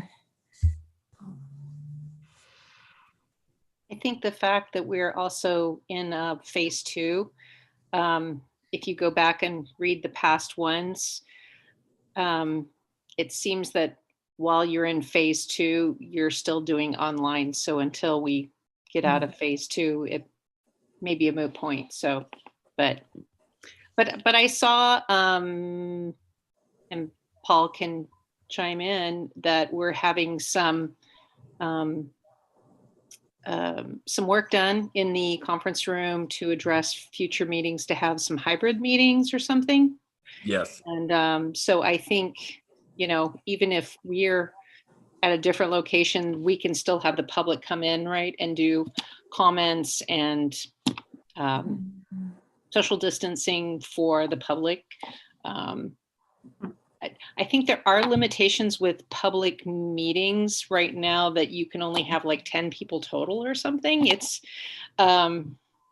so it's just because you have public meetings, I mean, your spaces, you still have to keep them safe. So it's a lot, I think, for our staff to manage. So I'm guessing. Anyway. Yeah. I did want to add that WSD has a meeting with some of the House Education Committee members. You all might have noticed that on a WSD email. So I'm probably going to sign up for a time tomorrow. I don't know if others are thinking about signing up for a time, but it said be aware of OPMA, so we shouldn't all sign up for the same time. I was going to sign up for the time tomorrow, and then there's a time a week from tomorrow. So it's Thursday, isn't it? The 12th. I signed Thursday. Up. Yes, you're right. I signed up for Thursday. 4:30 on the 12th. Right. So has anybody else signed up yet? Okay, so Laura, if you and I sign up on the 12th, and then if other people want to sign up on the 19th, I think we'd be covered. So, and I think we'll, our next meeting will be after our WSD meeting. So I hope everybody's going to have that opportunity to attend the conference online. If you haven't had that opportunity, it's kind of, we'll see what it's like online, but it's pretty good. Mm-hmm. Yeah. Thank you for that. So there also was, I just want to say to everybody, watch your emails because there are quite a flurry of meeting opportunities from WSD coming through. There was a ledge meeting today that I attended just ever so briefly. But, you know, I often breeze past those or don't read them right away and you know, stuck missing things. So check your email for those WSD opportunities. Also, there's some NSBA ones as well. And I also want to remind everybody to check. We've gotten quite a few emails lately. Hope everybody has seen them, largely from parents in the community expressing one view or the other about returning to school. And I just want you to know that I have responded to those folks. And so I'm, you know, letting people know that we are hearing what they have to say to us. And we are hearing multiple facets of the situation. So anyway, just want to turn your attention to make sure that you glance at those emails. Laura, I'm curious if you, what the takeaways for the ledge meeting were today, if you were able to stay for any length of time. You know what, I cannot say that I was there long enough to really, pull out anything that I want to put out there in a public meeting. Sure. No problem. If I think of something, Michelle, I will let you know. Okay, anybody else? Laura, I'd like to add a little bit to what you said about, and thank you for replying to the public comments and messages that we've received. Mm-hmm. And this is not a response to the citizen comments we received today, not to the content at all. But what I wanted to say is from the emails, this is for the entire community, they exhibit a goodwill. It's wonderful to see how often teachers and staff and efforts are being thanked, even though people would like things to work out differently. And I think that kind of goodwill is very important as a strength for the school district and our community. And so I just wanted to recognize that. We have a conflict between what everybody wishes and the constraints we face, but the nature of the input, and again, getting back to us being responsive, thank you, Laura. That's important that we work things out as best we can. Yeah, thank you, Martin. Some of the things that people are writing are pretty heart-wrenching, and it's hard to think about, you know, kiddos that are, you know, several people said kids are crying every day, and that just, you know, hurts me to hear that. I feel very badly about that. So, we ready to move on to the superintendent's report? Cheer us up, Paul. All right, we're gonna start with a couple things here. First, all board members, you're gonna receive this as well. What it is from a group at Wenatchee High School, and it's commemorating Coach Elwin. And what it says, in quotes, success equals failure and failure equals success. It must have been one of his important mottos and quotes that he used with his students all the time. But Laura got hers today. So it's a enticement to come in and sign all your paperwork in the next couple of days, and we'll give you a really cool band. See, Laura got hers. So that was really nice, continuing to keep his memory alive in his words and his messages and understanding. For me, I love that message that we learn so much from failure if we're willing to embrace it and not make it a negative, and really continue to thrive. So just a great message and a great man who's really impacted many, many people's lives.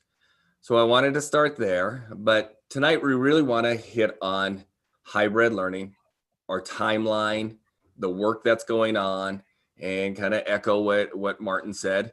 I sincerely, and what Laura said, I sincerely appreciate all the emails, the public comments, and everyone's perspective, because they are unique, because they're each individuals, and how this pandemic is impacting, how online learning is impacting our parents and our students. And like Laura said, kudos to our students for coming online and talking to us.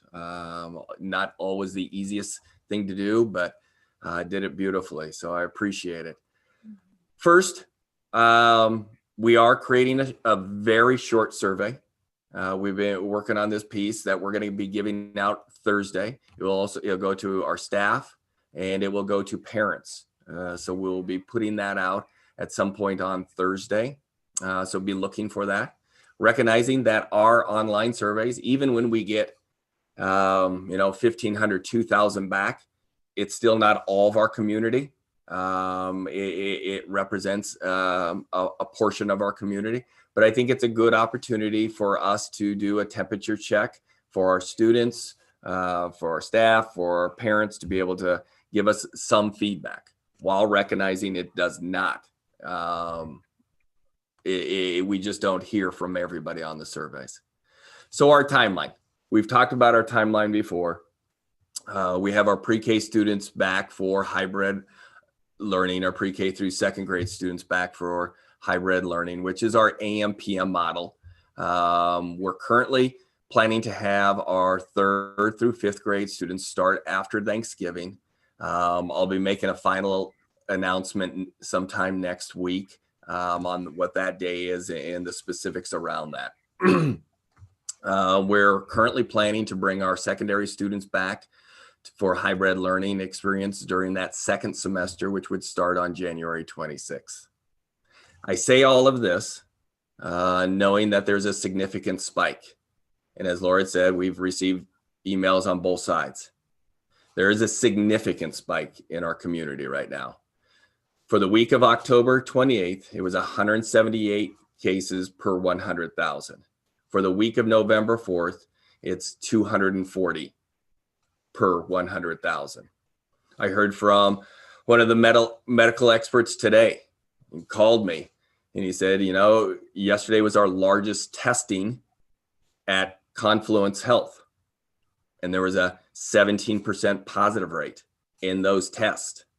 So all the numbers, I was on a statewide medical call today from the west side and the east side, many different doctors showing the rate going up, no matter if you're on the west side or on the east side of the hills.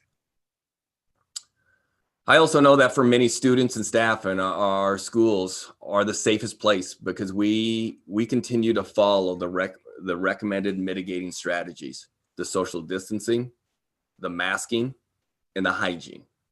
We follow those without exception. We're incredibly diligent with our high expectations that everyone achieves that. And when not, we have those conversations. And we've been open for 7 days. It's not a great amount of data, but during those 7 days, it's been successful. It has been successful. I've been able to be in classrooms for the first time in a long time. And it does this old dude, it does it a lot of good to go in and see our kids. I literally walked into Sunny Slope today before I got into the office. A teacher came out and said, "Oh my goodness, this is the best thing going. This is great. And can you always make it sure that we have 10-to-1 student teacher ratio?" So they're loving that too. But, Dr. Perkins and I went through 6-7 classrooms this morning, and there was incredible learning going on and students engaging with their teachers, all masked up, all socially distanced. And our teachers, again, are doing it, entire staff. I don't want to limit anybody because this is an all staff effort to make this thing work. From the moment cars come in, so I've been there in the morning when cars are coming in, we're checking our fast passes, we're doing the temperatures, we're getting kids in. And again, everybody's socially distancing, masking, and hygiene. We're doing all of these things to ensure that we can keep our doors open while the community is seeing a huge tick up. But I go back to what Dr. Butler said. As long as we do these things, we're going to be safe in our schools. So there's a lot. And I also recognize what parents talked about tonight, that there is a social, emotional, and physical impact on our kids. And this is very real. And I hear that. I do. So trying to thread a needle of what is actually the best for all kids. And that's what the board, myself, that's what we're charged with. Trying to make a decision for roughly 8,000 students, over 1,000 staff members, and hundreds of parents to make the best decision possible. We do have different opportunities for WIA, but we recognize the vast majority are going to our traditional schools. So I know no matter what decision we make, not everyone is going to be happy. We've learned, and that's not why I got in this, and it's not why the board chose to be a board members, to think that they were going to make everybody happy. I'm good with it, and I know our board members are good with this leadership responsibility. And there's many different aspects, that I've talked about that we have to weigh in this worldwide pandemic, in this hybrid, as we move forward with hybrid learning. The health and safety of our students, our staff, and our parents, the academic success of our students, the mental health of our students and staff as well. This is all to say that I'm reading, I'm watching, I'm listening to as many people as possible, from our parents to our students to our staff to medical experts, from local to statewide to national, to be able to make the best decision for the well-being of everyone in this incredible school district. I believe with our timeline, and is what you'll hear a little bit from Mike and Stacy here in a moment, lays forward our best path going forward. I honestly believe that. I've pushed my team to consider different options. We sit in cabinet meetings. We have good, hard conversations about what are we doing? How are we doing? We talk about the mental health aspect. We talk about the social, emotional, the physical aspect of what this is. We're trying to make the best kid decision possible. I told you when I interviewed, and I told our community the same thing. We're going to try to make the best kid decisions humanly possible. We're not going to be perfect all the time, but that's our goal. And I really, as I sit back and I think about where we're at with all the different situations that are going on, I do believe we're in the best place possible. Even with our 3-5 students starting right after Thanksgiving. There are many different complications with bringing back secondary. And I don't want to minimize the work, but the work of transportation to pull this off, it is a huge lift. They have to reroute every student in our district. This is usually something that starts and usually in that May timeframe throughout the summer to do this work. We're asking them to do it in a short amount of time. As soon as possible, they could turn around the transportation, would be roughly the week before winter break, which to me makes no sense that we bring students back at that time. And quite honestly, we have to have a hard conversation about, do we take a week of online learning right after winter break? Every medical expert is very concerned about the impact of coming back after the holidays because of all the college students coming home and the amount of time and the amount of family gatherings that are occurring. So that's something that we have to consider, that is on top of mind. I hope everyone knows that our board, that myself, that leaders in our district are working diligently to make the best decisions for our kids, for our staff, for our parents, and for our community. Mike and Stacey are going to give you a little bit more detail on what's happening, and then I want to really open it up for a good, healthy conversation with our board. So Mike, you want to start us off? Sure. So I'm going to talk a little bit about the planning for our 6-12 the 612 side of things for hybrid. Paul and I and our secondary principals, as well as several other cabinet members, have been meeting. We've met twice so far with Dr. Hauk and Nate Weed, who's the interim Chelan Douglas Health Administrator, to help us craft a hybrid plan that puts staff and student safety as the first priority. As a result of those meetings, we are really leaning towards trying to make an AM/PM hybrid model work at the secondary level, much like we're doing at the elementary level. And there are two main reasons for that. One is that we do believe that the secondary students would benefit from the daily contact in much the same way that the elementary students do. But there's also the potential for reducing one of the bigger risk times during a secondary school day, which is meal time, when you have large groups of students in one place together with their masks off, eating their meals. That was one thing we were very concerned about, and that was one thing that Dr. Hauk and Nate Weed talked to us quite deal about. If we utilize an AM/PM model that utilizes delivering food in more of a brown bag approach, we are able to deliver students their food basically on their way out the door, so that we don't have large groups of students all consuming food at the same time, which really kind of improves the overall safety of our entire plan. In order for this to happen, as Paul mentioned, student transportation that's the most pressing hurdle that we have to get over. Our transportation team is working currently to try and make that happen. Essentially what they're trying to figure out is how is it possible to run each of our bus routes, K-12, and then try and run them twice a day with the resources, both financial and human resources, and the buses that we have twice a day. So we are collecting some data from our families. Diana Haglund sent out a survey to our secondary families, which I believe will close tomorrow. And we're trying to get two key pieces of data from that. One is, who are those families and those students who are not comfortable sending their students back to face-to-face instruction and would thereby be transferring to our Wenatchee Internet Academy? And who are those students who will be coming back to us and have to ride the bus in order to get to school? Those two data points allow the transportation team to finish their planning, because they'll know exactly who will be riding the bus, which would allow them to potentially do that rerouting that Paul mentioned and potentially combine some routes to make the entire thing possible.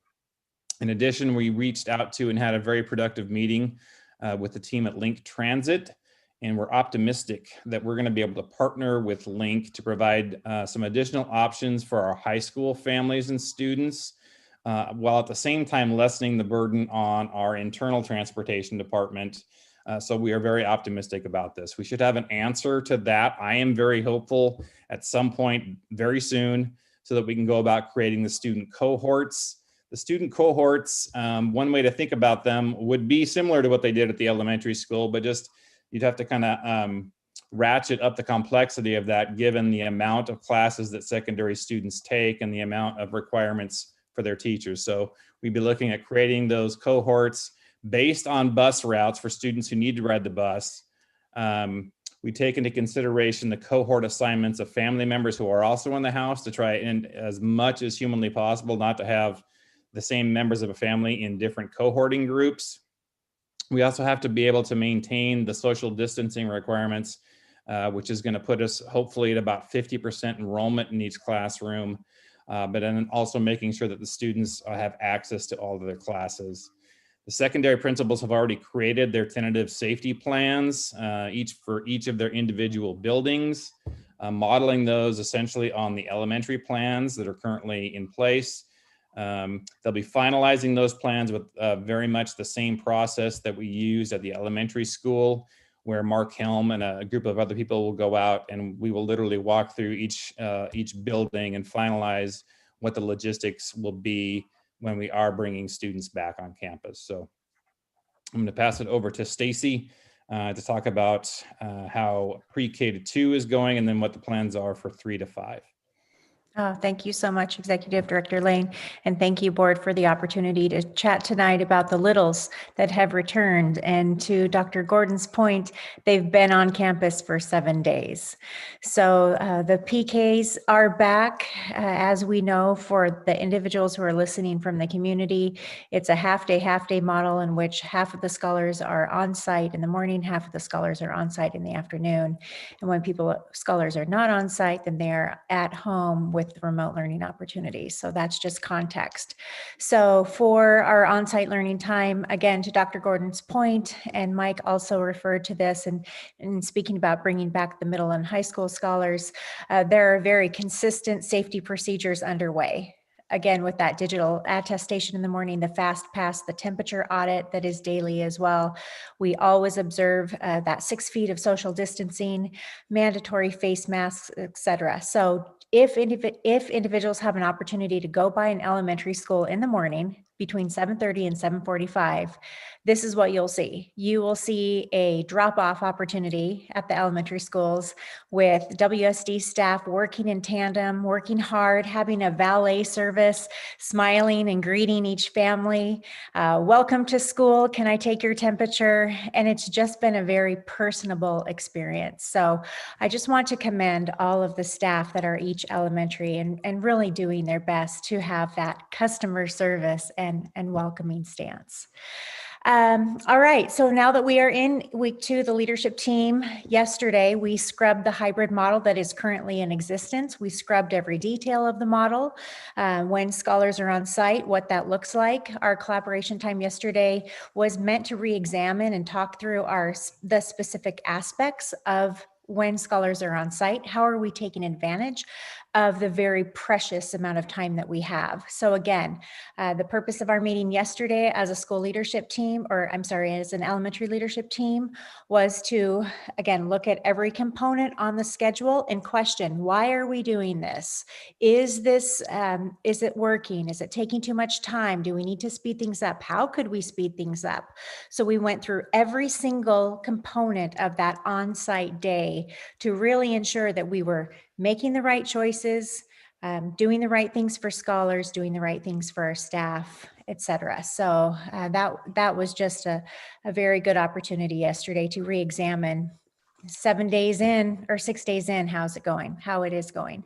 The elementary leaders, yes, to Mike's point, we are setting up for grades 3 through 5. And this time it seems like it's not as difficult of a lift as K2 was because we've already been through this before. It's basically rinse and repeat. We know how to do the cohorting. We have communication in order thanks to the Director of Communications, Diana, and her great help. And again, the cohorting has been able to come on board because of all the great work that Jeanette has been doing with our leadership team. So we're setting up for cohorts, we're setting up for communication to go out, and the teachers are also knowing and anticipating that we're moving in a direction towards bringing 3 through 5 back when it is safe. So that's basically it for what's going on. The littles have arrived. I'd like to quote one little as he left Lewis and Clark on the first day of school. And if you follow Facebook, our Wenatchee School District Facebook account, you'll see his cute video. When asking about his day, he said, "This was the best day of my life." So that was his return back to school. So that's basically my summary. And I'd like to turn it back to Dr. Gordon. Mike and Stacy, thank you. Stacy, you want to just touch briefly on a little bit of the robust conversation around eating at the elementary for the K2s and in the morning, and why, as we went back and forth on that conversation, why it was determined that this is probably the best thing for us at the end of the day, because Maria asked a really great question earlier last week and then again this week. Oh, absolutely. Yes. So when we consider littles coming on board, a kindergartner, a first grader, a second grader, we must always consider food insecurity. We must consider that for all PK through 12th grade students. But the ability for a 5-year-old to be able to be nourished versus a 12-year-old to be nourished, they're two different things. When we think about a 5-year-old coming into the school, does the 5-year-old have the capacity to find food? If we gave a bag and the scholar had not eaten since the day that they were with us the day before, that can be problematic. So the rationale for continuing to have an opportunity for scholars to come into the school, the new guidance from the leadership team is, hey, in that big sack of all of the food that you have, grab one item, grab the muffin out, grab the banana out. What one item looks good to you to eat? Grab that piece, have your milk, and then let's move on with the day. So essentially what I'm getting at is that a kindergarten through second grade student is back at school because things are much more difficult to navigate when you're a 5-year-old through an 8-year-old, including the ability to find food and scavenge for food. We do know that we have 500 scholars that are currently homeless. We do know that we have a very high rate of poverty in our school district. And so thinking about, well, should we not have meal service in school? It was something that we just thought, it's 7 minutes of their life. We are also teaching social emotional learning during that amount of time. And if we think about Maslow's hierarchy of need, if individuals do not have food, if individuals do not have air and water, then we can do nothing else. And so we just wanted to make sure that we were starting off on the right foot. Again, a very small amount of time for all individuals to consume nourishment so that we can then move forward. We just thought it was something that we wouldn't be able to let go of. Yeah, Stacy, thank you. But I want to commend the board for continuing to ask really good questions, really important questions for us, because we're taking those questions and we rumble with them. We're trying to make sure, again, we're trying to make the best student decisions possible all the time. But I'm going to hand it back to Laura, the board. Any questions? I do have some, but I don't need to go first. So I'll jump in. Julie. I've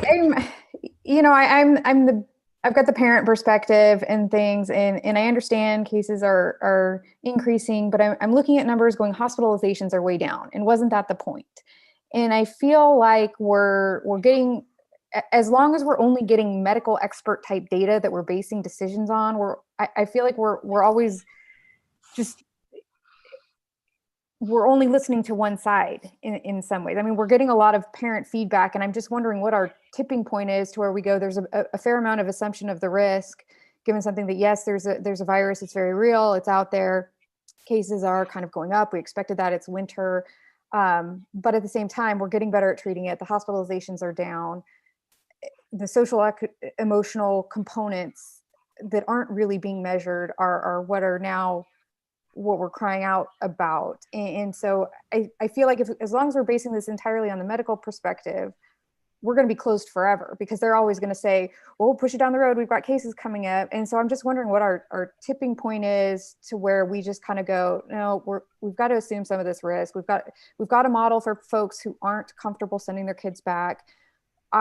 Personally, I feel like a safe, we've made the schools a safe place for these kids and families. So I'm more comfortable sending them there than I am taking them to Walmart at this rate. So, there's so many good things about getting them back. And I'm concerned already about, I know there's a lot of logistics involved, but I'd really like to see us try and push up the dates as much as we can to get the secondaries back. Especially now we've got our youngest going back, and she's had the best week ever. And it's very hard for her older siblings now to see her coming back happy, saying, I made a new friend today. And they're slouched down at their computers trying to, turn in assignments and things. So, I'm just concerned that we're going so medical in some ways that we're not paying attention to some of these other big issues. Julie, thank you. I appreciate that. I would say that Dr. Malcolm Butler would not agree with you because quite honestly, we have students in our schools. We have students K-12 in our schools right now. I believe if the medical filled, especially with the percent where we're at. They would not be recommending, quite honestly. They don't have that authority anymore. We're in phase 2. It is on us to make these decisions now. So that's the needle that we're trying to thread, is trying to make sure that we are still in a worldwide health pandemic, but we are moving forward and trying to get our students back in safely. Everything you said is spot on. We are moving. We're getting our kids in our classrooms. We're seeing that benefit. Our teachers are seeing that benefit. Our parents are seeing that benefit. And you're right. I've heard the same thing from a couple of other parents. It's hard when the pre-K tours are heading out the door, and especially the 3-5ers are like, hey, what about me? So we're going to, that's our next group. I want everybody to know that we have been pushing hard on how quickly we could possibly come back, and still doing it safely. Mark Helm literally left his office after a pretty intense meeting with transportation today, came into my office, looked at me with his mask on and said, you want the bad news first or the really bad news? And that's where he really detailed for me, and I'll ask Mark to come on and really talk about that transportation. And I am not saying that transportation runs the world, but there are many of our students who absolutely rely on transportation to get them to and from a school. So I can't leave out that segment of the population. So Mark, would you give that a update that you gave to me earlier today? Because I think the why behind it was so important for me, because I too made a huge assumption that it's like, hey, just do whatever magic you do on that computer and all of a sudden things will be good and I can have kids. Because we've been pushing pretty hard internally. So Mark?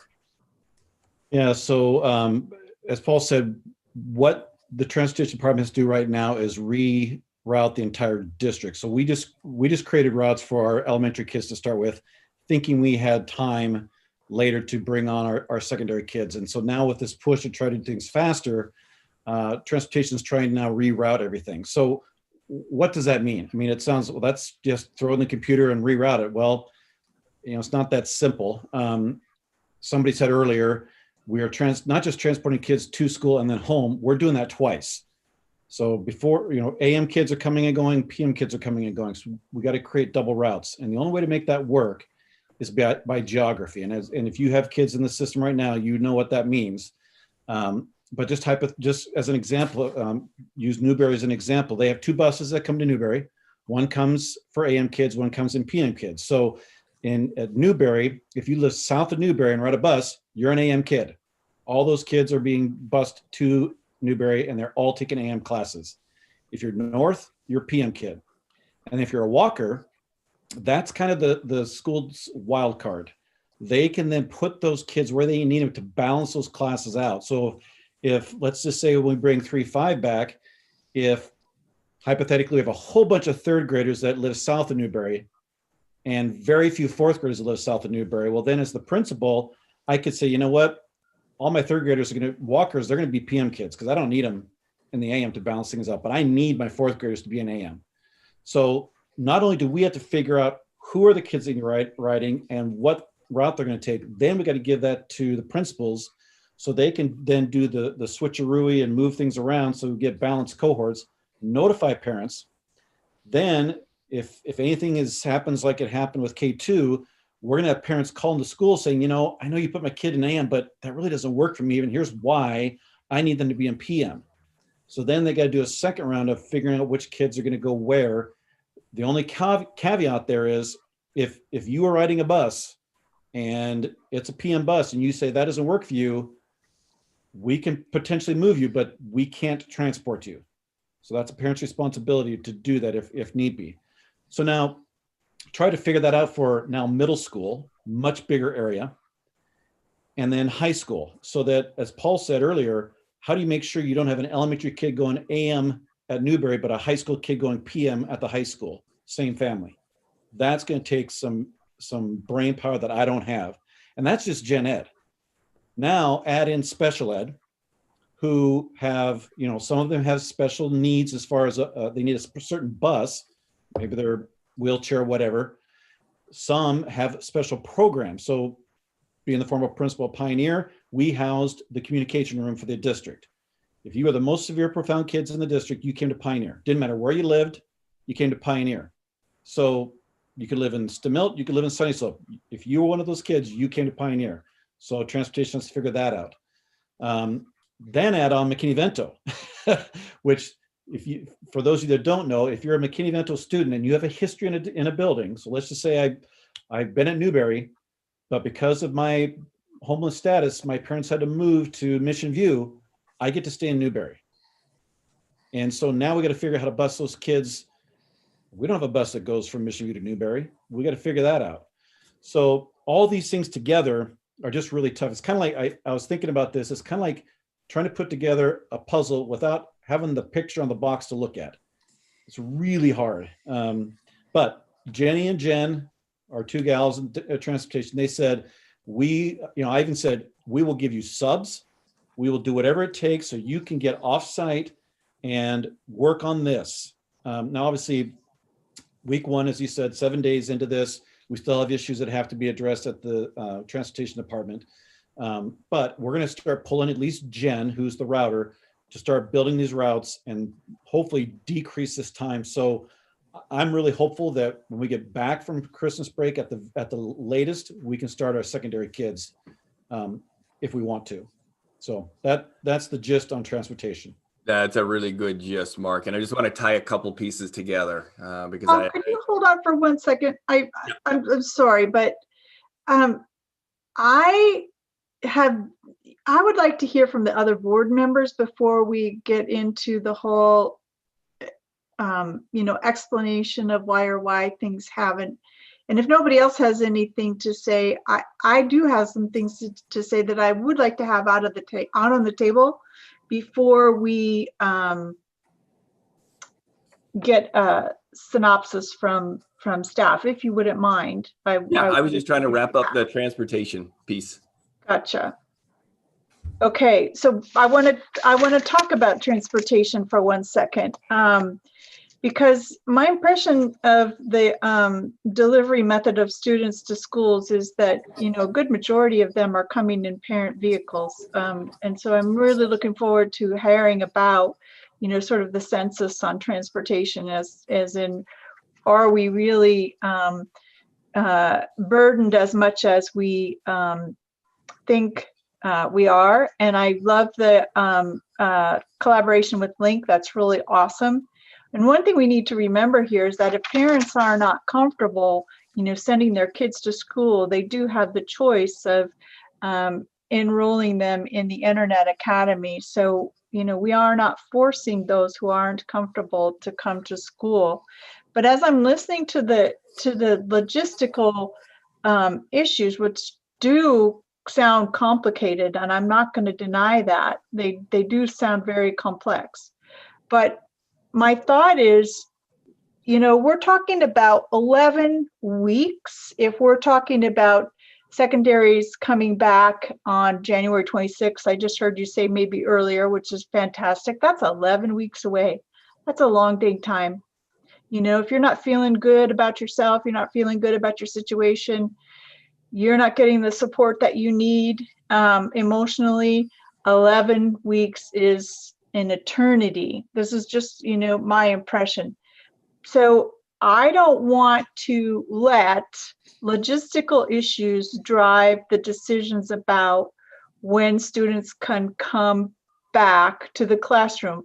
And I am not saying that we need to jeopardize anybody's health, staff, or students in the decisions that we make. We do have that balance that we need to maintain, but honestly, it just is, from the emails and the communications that we're getting from parents and family and students, this is hard on people. This is hard. And if we can do something to get kids back in the schools sooner, I just would really caution us not to let logistics of transportation stand in the way. I would gently push back, as you are all my bosses. Well, that's only my opinion. The other four people I know what Julie's saying. I would just caution everybody, logistics is literally what keeps us safe. It keeps us moving forward. It's not, I don't want to minimize the logistics, because it's logistics of transportation. It's the logistics of changing kids' schedules. It's the logistics of what has kept us safe. I know what we've done in the amount of time we have put in to do this right. When I hear from other districts who have other issues going on, I'm proud of everybody in the due diligence. Every one of my cabinet members can get on the screen right now and they can testify to my barking at them about how can we get back sooner. I think there's days that Mike Lane wants to put his hand right around my neck because I keep pushing and pushing, because I know I hear that. But each time there are those logistical pieces of getting kids into our buildings safely. I want to measure that against, Julie made the comment about how we're relying heavily on the medical community, which is super important. Super important. I don't want anybody to get sick. I want everybody to be healthy and well. And at the same time, I would like to know from some mental health professionals or child development experts, what are the mental, social, and emotional impacts of this existence for as long as it has been going on and will be going on. And if we're going to make decisions based on all the factors, seems to me that having some mental health professionals, involved in this conversation would be very prudent, because the cost, we talk about, illnesses and we talk about death rates from a virus, but the same risks are there on the social emotional side. I 100% agree. Can I jump in? Please. Yeah, please. Since I'm a mental health professional, since I'm a physician as well. So there's a couple of things that I would like to kind of bring up. So Julie, you kind of mentioned that the hospitalization rates are going down. In fact, they're not. I'm not sure where you're getting kind of your data. I know our local media resources try to report on things. My husband actually works at Confluence Health. He's actually on call right now. And one of the aspects that he has to know is whether they're on diversion status.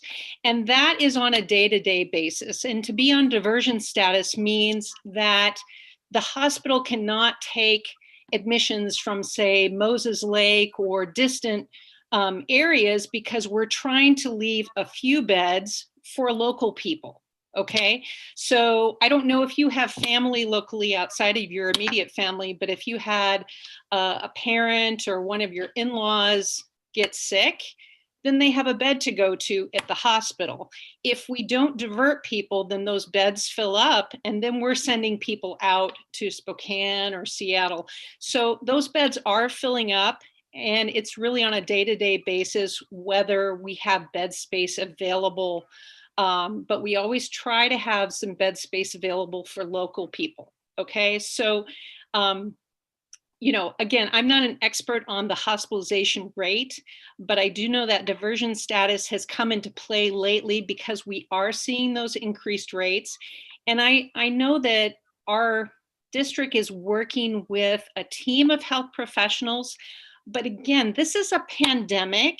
So if people go back to their jobs, their school, whatever, but we're not keeping them safe, if people are getting ill or they're getting ill and transmitting it to family members who die, we're really not doing a good job. So that's why, I really appreciate that we are focused on safe procedures to keep our kids safe, to keep our staff safe, because the longer we can keep people safe and keep being able to bring people back. And how do we know that? Well, we follow if people are getting sick.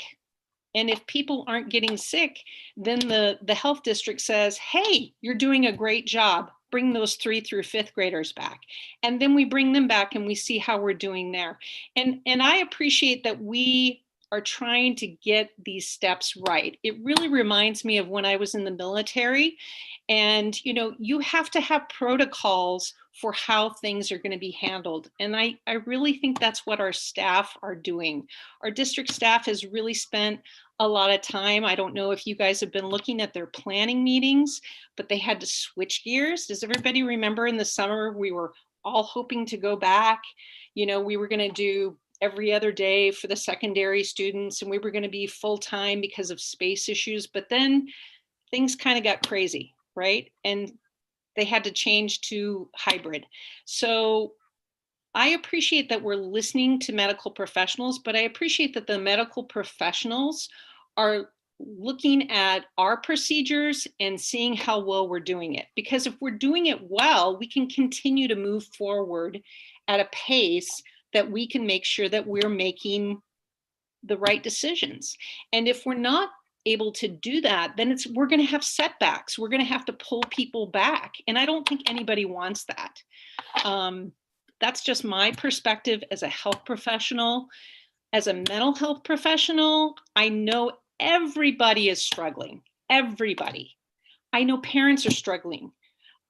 We heard from parents and a student tonight. Everybody is struggling. And that's just about the school issue. You know, we know there's housing issues. We know there's food insecurity issues. We know people have lost their jobs, right? So the stress is going through the roof for everybody, okay? And most of us here have the privilege that we haven't lost our jobs. We haven't lost our homes. We haven't had a family member that's died from COVID. I haven't. I don't know if any of you have. I assume you haven't. But there are people in our community that have been dealing with those larger stressors. So let's try to keep people safe. Let's do it right. Let's lean on the medical professionals because they know what they're doing. And I empathize with all the families that are struggling.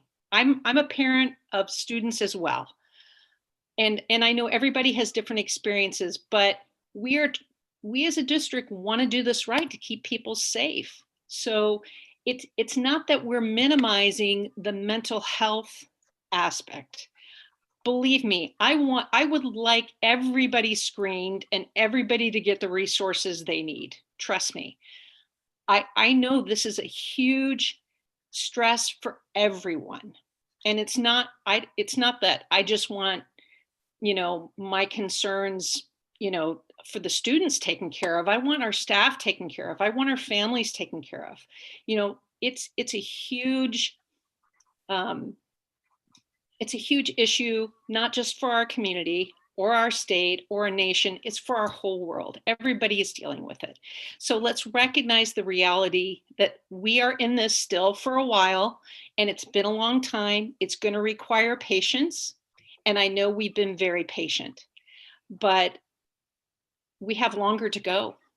And, you know, we can bang our head against the wall as many times as we want, but it's not going to change the reality of what we're dealing with. So let's try to work together, be safe, and take the steps so we can transport the kids back safely. It sounds like an ominous task, frankly, that the transportation group is working with. And I appreciate everyone's efforts in the district, but I know transportation, that is not an easy job. So those are my 2 cents. I wish I could sprinkle mental health good wishes for everybody, whether it's medication or therapy or whatever. But if people are struggling, if you find yourself as a parent, as a community member struggling, we need to have ways for reaching out to everybody.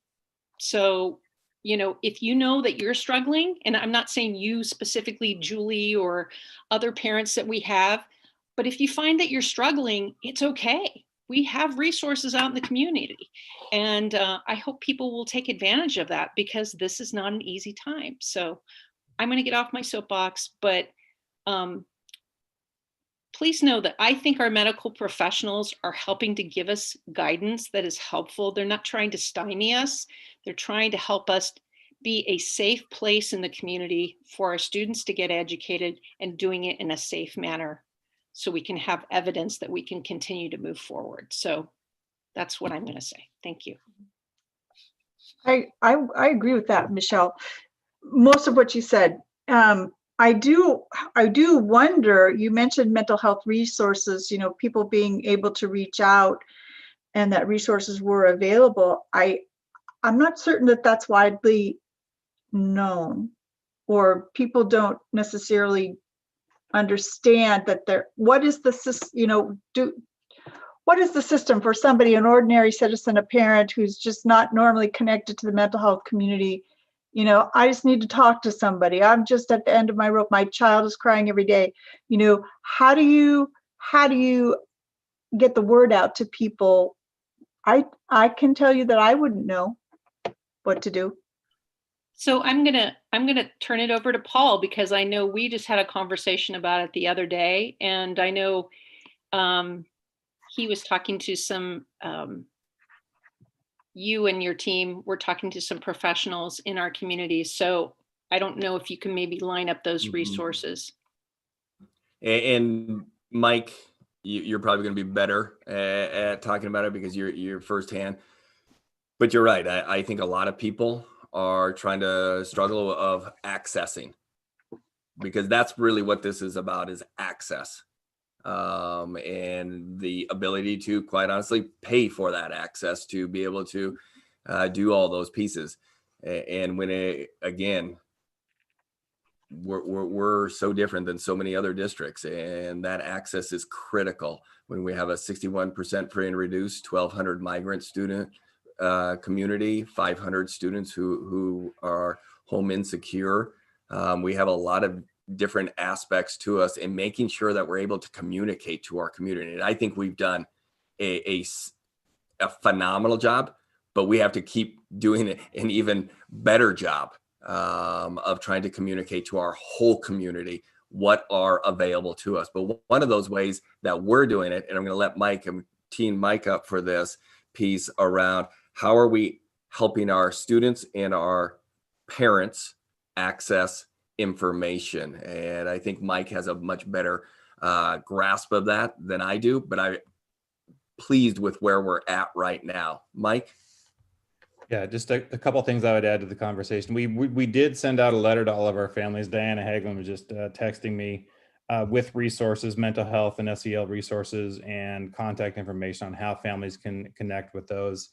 In addition, we just recently completed our parent conferences, and at least the secondary schools, I think it probably would be very similar to the elementary schools. They're reporting participation rates just literally off the charts. Some of the middle schools up near 95% of parents participating in those parent-teacher conferences.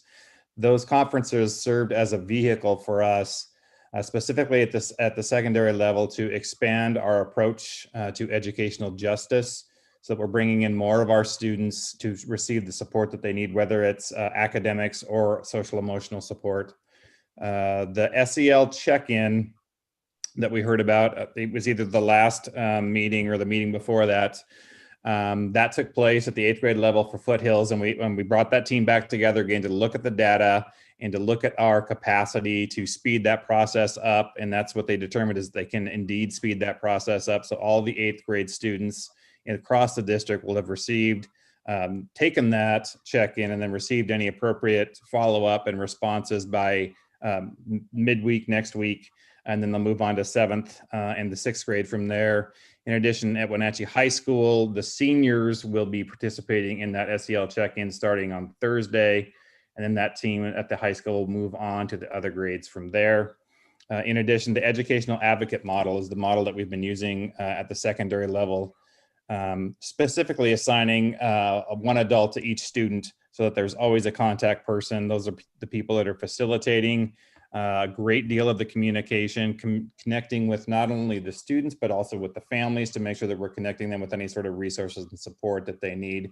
And those home visits that you've heard about, I think one of you, I think, may have went on a home visit. I'm not sure. I think there was an invitation sent out to the board to participate in some home visits. Those are continuing literally on a daily basis with our all hands on deck approach to that. So that just gives you a little bit of the flavor of what we're doing out there, in addition to daily SEL lessons that we're doing across the secondary level that coincide with our approach around supporting social emotional learning that we've been engaged in for a couple of years now. Board members? Oh, is there, so I know that our community has some resources available. So is there a way to collect those resources, what are available for our communities and the community, the demographics that they serve, and just kind of do a PSA on social media as to what's out there? Because like Laura said, you know, a lot of our parents, students don't even know where to start. And perhaps just kind of, you know, putting it, you know, in just blasting it out every other week or something like that. You know, it just, I think, same thing for our staff, you know, I think our staff are struggling as well. And we have the ETL, the employee. EAP, is it? EAP? Yeah. Yes. So I think just putting it out there and letting parents, staff, people know what's available and how to access those services. Absolutely. So one of the things that I think that Michelle was referencing as well is the collaborative nature that Mike and the mental health teams have been working with Confluence, with CVCH to bring together their personnel, because they're also helping us when the teams are going into the schools as well to be able to be that support. Mike was in a meeting. He's been in a couple of meetings with Dr. Julie Rickard, who works on the mental health side of things. And she's really been helping us gain a deeper understanding and a broader understanding beyond just the school community. Because sometimes we get our blinders on and it's around that school community. So Maria, to your point, I think we've created, I think in our district, this true sense of partnership that we can reach out to all these different organizations to say, let's work on this together. And then we can send it up and down the valley with other school districts on that type of messaging you're talking about. So we will push that piece forward, because I think that's a really great piece. And Mike and his team have already created that mental health group who would be able to respond quicker to that. And I think there might be value into bringing in the experts to talk about how can we help our kids as parents cope with this, and how can we help ourselves as parents cope with this. So maybe having some info session nights with experts in mental health, you know, just trying to think, how can we reach out there and letting people know that, hey, we're in this together, and, you know, these are the resources. You know, a little bit, I do appreciate Stacy's response in regards to my question, because I focus on how are we using the time that our kids are in the buildings? How can we best utilize it? Because it's 2 hours and 45 minutes, I think, that our littles are in the building, and how do we get the most out of it in regards to the academic piece of it, and understanding it from, you know, a different perspective. Knowing that not all the demographics at our elementary schools are the same, you know, puts a different perspective. You know, Washington needs are not the same as the needs at Columbia, and vice versa. So I think oftentimes as a parent, you kind of have this idea of what, you know, your school's demographic is, and kind of tend to not look into those other pockets. So I do appreciate, you know, all the work that the team is doing. You know, I only have the perspective as a parent, and I want my child in school. I have an only child who has no social interaction with other children on a regular basis. We've been pretty good about our family pod. So, you know, but at the same time, I think, you know, slow and steady is the way to get there, because as a school board member, as a parent, I sent my child to school, and I expect that all safety precautions are being taken seriously. And I think that one death of a student, one death of a teacher because of this is one too many. You know, as a parent, safety is the most important thing when I send my child off to a school, to a camp, so I just think, you know, I appreciate the work that everyone's doing. There's no easy answer. Do I want my kid in school tomorrow? Absolutely. Am I freaked out by it? Of course. So, you know, as I hear the community also, I've talked to teachers, I've talked to parents, so it's just hard. And I just kind of wanted to share, you know, just my perspective as a parent, as a community member, as a board member. I don't have any advice or any answers, just my perspective. So, and I really appreciate, you know, all the work that everyone's doing, and, you know, my little questions that come up randomly. It's just like, but I appreciate you guys addressing them to help us understand better. Okay. Yeah. I just wanted to comment, you know I kind of threw it to the district team in terms of mental health resources, but, you know, in this valley, we do have some mental health resources, but we're probably understaffed. But, you know, you have to use what you have.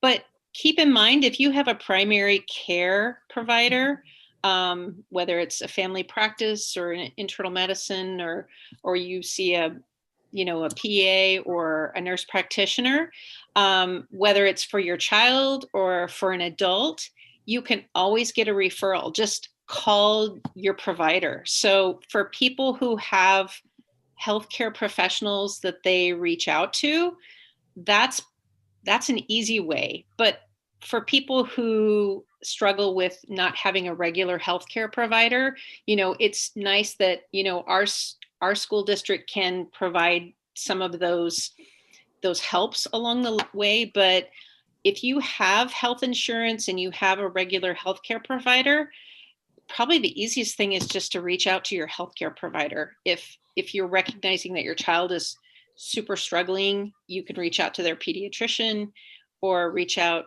to, you know, a professional for yourself who can give you a referral. So keep in mind that those are always great options as well. You know, we don't have to just rely on the district for mental health care referrals, but the medical system communicates within itself, obviously. So anyways. Does CVCH have mental health professionals on their staff? So we already have a partnership with them. I'm just wondering if there's something. I love that info night. I love the social media, you know, push idea. I think, again, mental health providers are kind of attached to different facilities, but I think CVCH does, but I'm not 100% sure. But again, if someone gets care through CVCH and says, I need a referral for this, they have people that they can refer to. So, so regardless of who your health insurance is, who your healthcare professional, you should be able to reach out to your primary person and say, I need help, or my kid needs help. And they should be able to do a referral. So. And Laura, they do have a provider on our team who's helping us along with the Confluence team. Martin, I know you've been trying to get in for a while. I want to get back to where Maria left off with a general perspective. And so I'm very happy to have my pulse taken. My most critical thing is not to do nothing, to take it in steps. And I agree that there's a risk of running into a wall and having to do a U-turn. And answering the question or signaling, we are, as a board, are responsible for taking a decision for the benefit of the schools and their greater community. And we don't have to listen exactly to what health professionals say. I think that's a reality, but we obviously need to listen. So there is a potential point where I would disagree, and that would be one voice in 5 people together as a communal consensus, that there might be times when I would weigh up call it the disease risk versus the mental and community risk, because they do, both of them are simultaneous. And Paul said thread the needle. I said constraints versus wishes, same thing.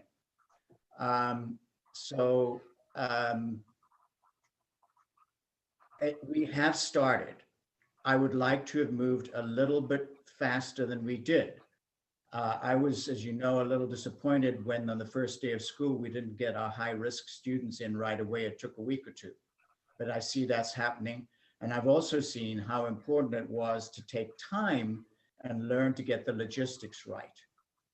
And I've only been able to see one school on a low scale, not a K2 school, but in winter, the logistics of literally getting people in and out of a building safely are tough. And that's before Mark gets onto the schedule. So these are things realistically that I would like to do it faster. As a board, we need to give the district space to do the job properly. So I would cheerlead as fast as possible, but I'm not going to say technically what I think is the fastest possible. And so it's moved slower than I would have hoped, but I've learned lessons. The fact that we had orientation meetings with parents before we brought mainstream students in the K2 back seems to have been a great idea. It established confidence, trust, and people learned more. The timing of doing 3 to 5 after student conference, doing after Thanksgiving, that maybe makes sense too. I pay attention to the fact that making a change a week or two before a semester, but then I'm interested that maybe that somebody needs to take a defensive action and shut down after all the college kids have gone home, but maybe we can also move around some of our deadlines. I don't know whether we can or not. So what I'm really saying is, yes, it's in the middle. I think right now, I would like to have moved faster, but I trust what we're doing. The little bit I've seen, we seem to have learned how to do the job better by moving at a measured pace, keep the heat on ourselves and move forward. I really don't like waiting. I didn't know it was 11 weeks, but that does include, I do think it's good to have a 3-week space between each uptick in who we bring in. These are things that make sense to me, and we need to consider that together. And I guess the one other thing I want to say is everybody is going to be slightly prejudiced in favor of their specialty. And I've seen it in the research department in agriculture versus the safety group versus the marketing group. And we have it to some extent now, the emergency room versus the epidemiology specialist versus the mental health specialist versus the different kinds of parents suffering in their different agonies and different children. So I know I've rambled, but I think what I want to say is I'm okay right now with what we're doing, but I might get impatient if I felt that we weren't pushing hard enough and taking enough pandemic risk to not do more harm in other areas. But right now, I think we're okay where we are. Keep it up. I think there's a real risk that we're going to get some surprises and frights in the next 2 months. But if we do, around the world, schools, well-managed schools, let's stress that, seem to have shown that their risks are lower than the community at large. And I've actually started a spreadsheet on how many cases we see in the community. And I'd like to know what's a case that is somebody socializing at the weekend and what's the case that was really transmitted inside a school building. I know we don't know that. We nationally do not have tracking. Here's another thing that's not, in a way, it's not, this would be Dreamline. I'm fairly familiar with Xinjiang region, which used to be the Uyghur region of China. They tested 4.7 million people in a few days to find 183 cases in an area that goes up to 25,000 foot mountains and the desert. We don't have those kind of resources, and thank goodness we probably don't have that kind of autocratic state. But it would be nice if we had more tools to work safely. But end of circles, I'm comfortable where we are, but would like to keep the pressure up. And Martin, just one quick piece. We are seeing data from within our schools. And it's why Dr. Butler is quoted in the papers and on radio that he believes our schools are the safest place for many students, staff, and parents, because we do follow the protocols. We are diligent. We in a well-managed school system, as you said. So we're not seeing a great deal of transmission. And that is why we're pushing forward and trying to bring in more and more students. But if anybody else has questions, because I do want to circle back a little bit to the transportation piece and the importance of link and really trying to put a button on that piece. I do. Okay. But I want to say that I think I appreciate the board's participation in this conversation. I think it's important that all of us have the opportunity to lend our viewpoints to the conversation. And on the behalf of all the staff that are working so hard to make this safe and viable for the students and the staff to return, I commend you. And, you know, none of this discussion is meant to be as a criticism for anything that any of you are working so hard to accomplish, because without you, we can't do it. But to listen to the anguish of the parents and the students is just heart-wrenching. And on their behalf, especially, I think it's important that this robust conversation occurs. And it hopefully is not the last robust conversation we ever have, because if we don't get it all out there, we won't do a good job of working through it. So thank you. I totally concur. I love when I mean, this feels like we're in a cabinet meeting, quite honestly, right now. Everybody disagreeing with Paul and going at it. But it is everything you said, Laura. I value our board's perspectives. I value each and every one of you and where you're going. And it does push me. It pushes us to push harder and to try to think about better ways of bringing more and more students forward into our schools in a safe way. You know, that piece that I just wanted to touch base on around transportation and why the link is so important. Because quite honestly, we don't have enough bus drivers right now to drive all the routes, to do an AM, PM. So that was literally based off of someone on my cabinet team, and I can't remember who it was, came up and said, hey, let's just reach out to Link. And then Link was just super excited to be able to support us in going forward. But honestly, there was a point of last week that we were like, we don't have enough people and we don't have enough of those yellow things to move kids. But to Laura's point, we are asking that question, who's actually riding?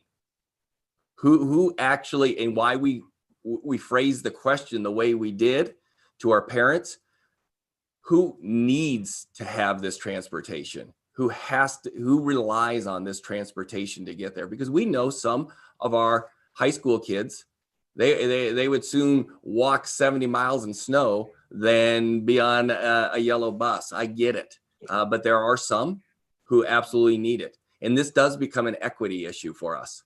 Many of our students who ride our bus are Latino or have some financial concerns, and they don't have that same access to transportations, or their mom and dad or brother or somebody else is working, who really don't want to go to WIA, and they do want to be a part of it. So that's why it is such an important aspect for us to be able to do it. But we were trying to push as hard as we can with our community to say who absolutely needs this, because we're with you, Laura, that said, hey, if we only have a couple kids, could we reroute that bus and that driver to pick up a few other kids and then open that up for another route? That's all that saying is, and I recognize people are saying you've had months to figure out your hybrid. I want to remind people, one of the pieces that we did lean into and listen to were the doctors when we were talking about our lunch in our A and B. Because again, we've been going down the A and B road where kids would be on site for 2 days, off site for 3 days. That's where we've put our significant energy.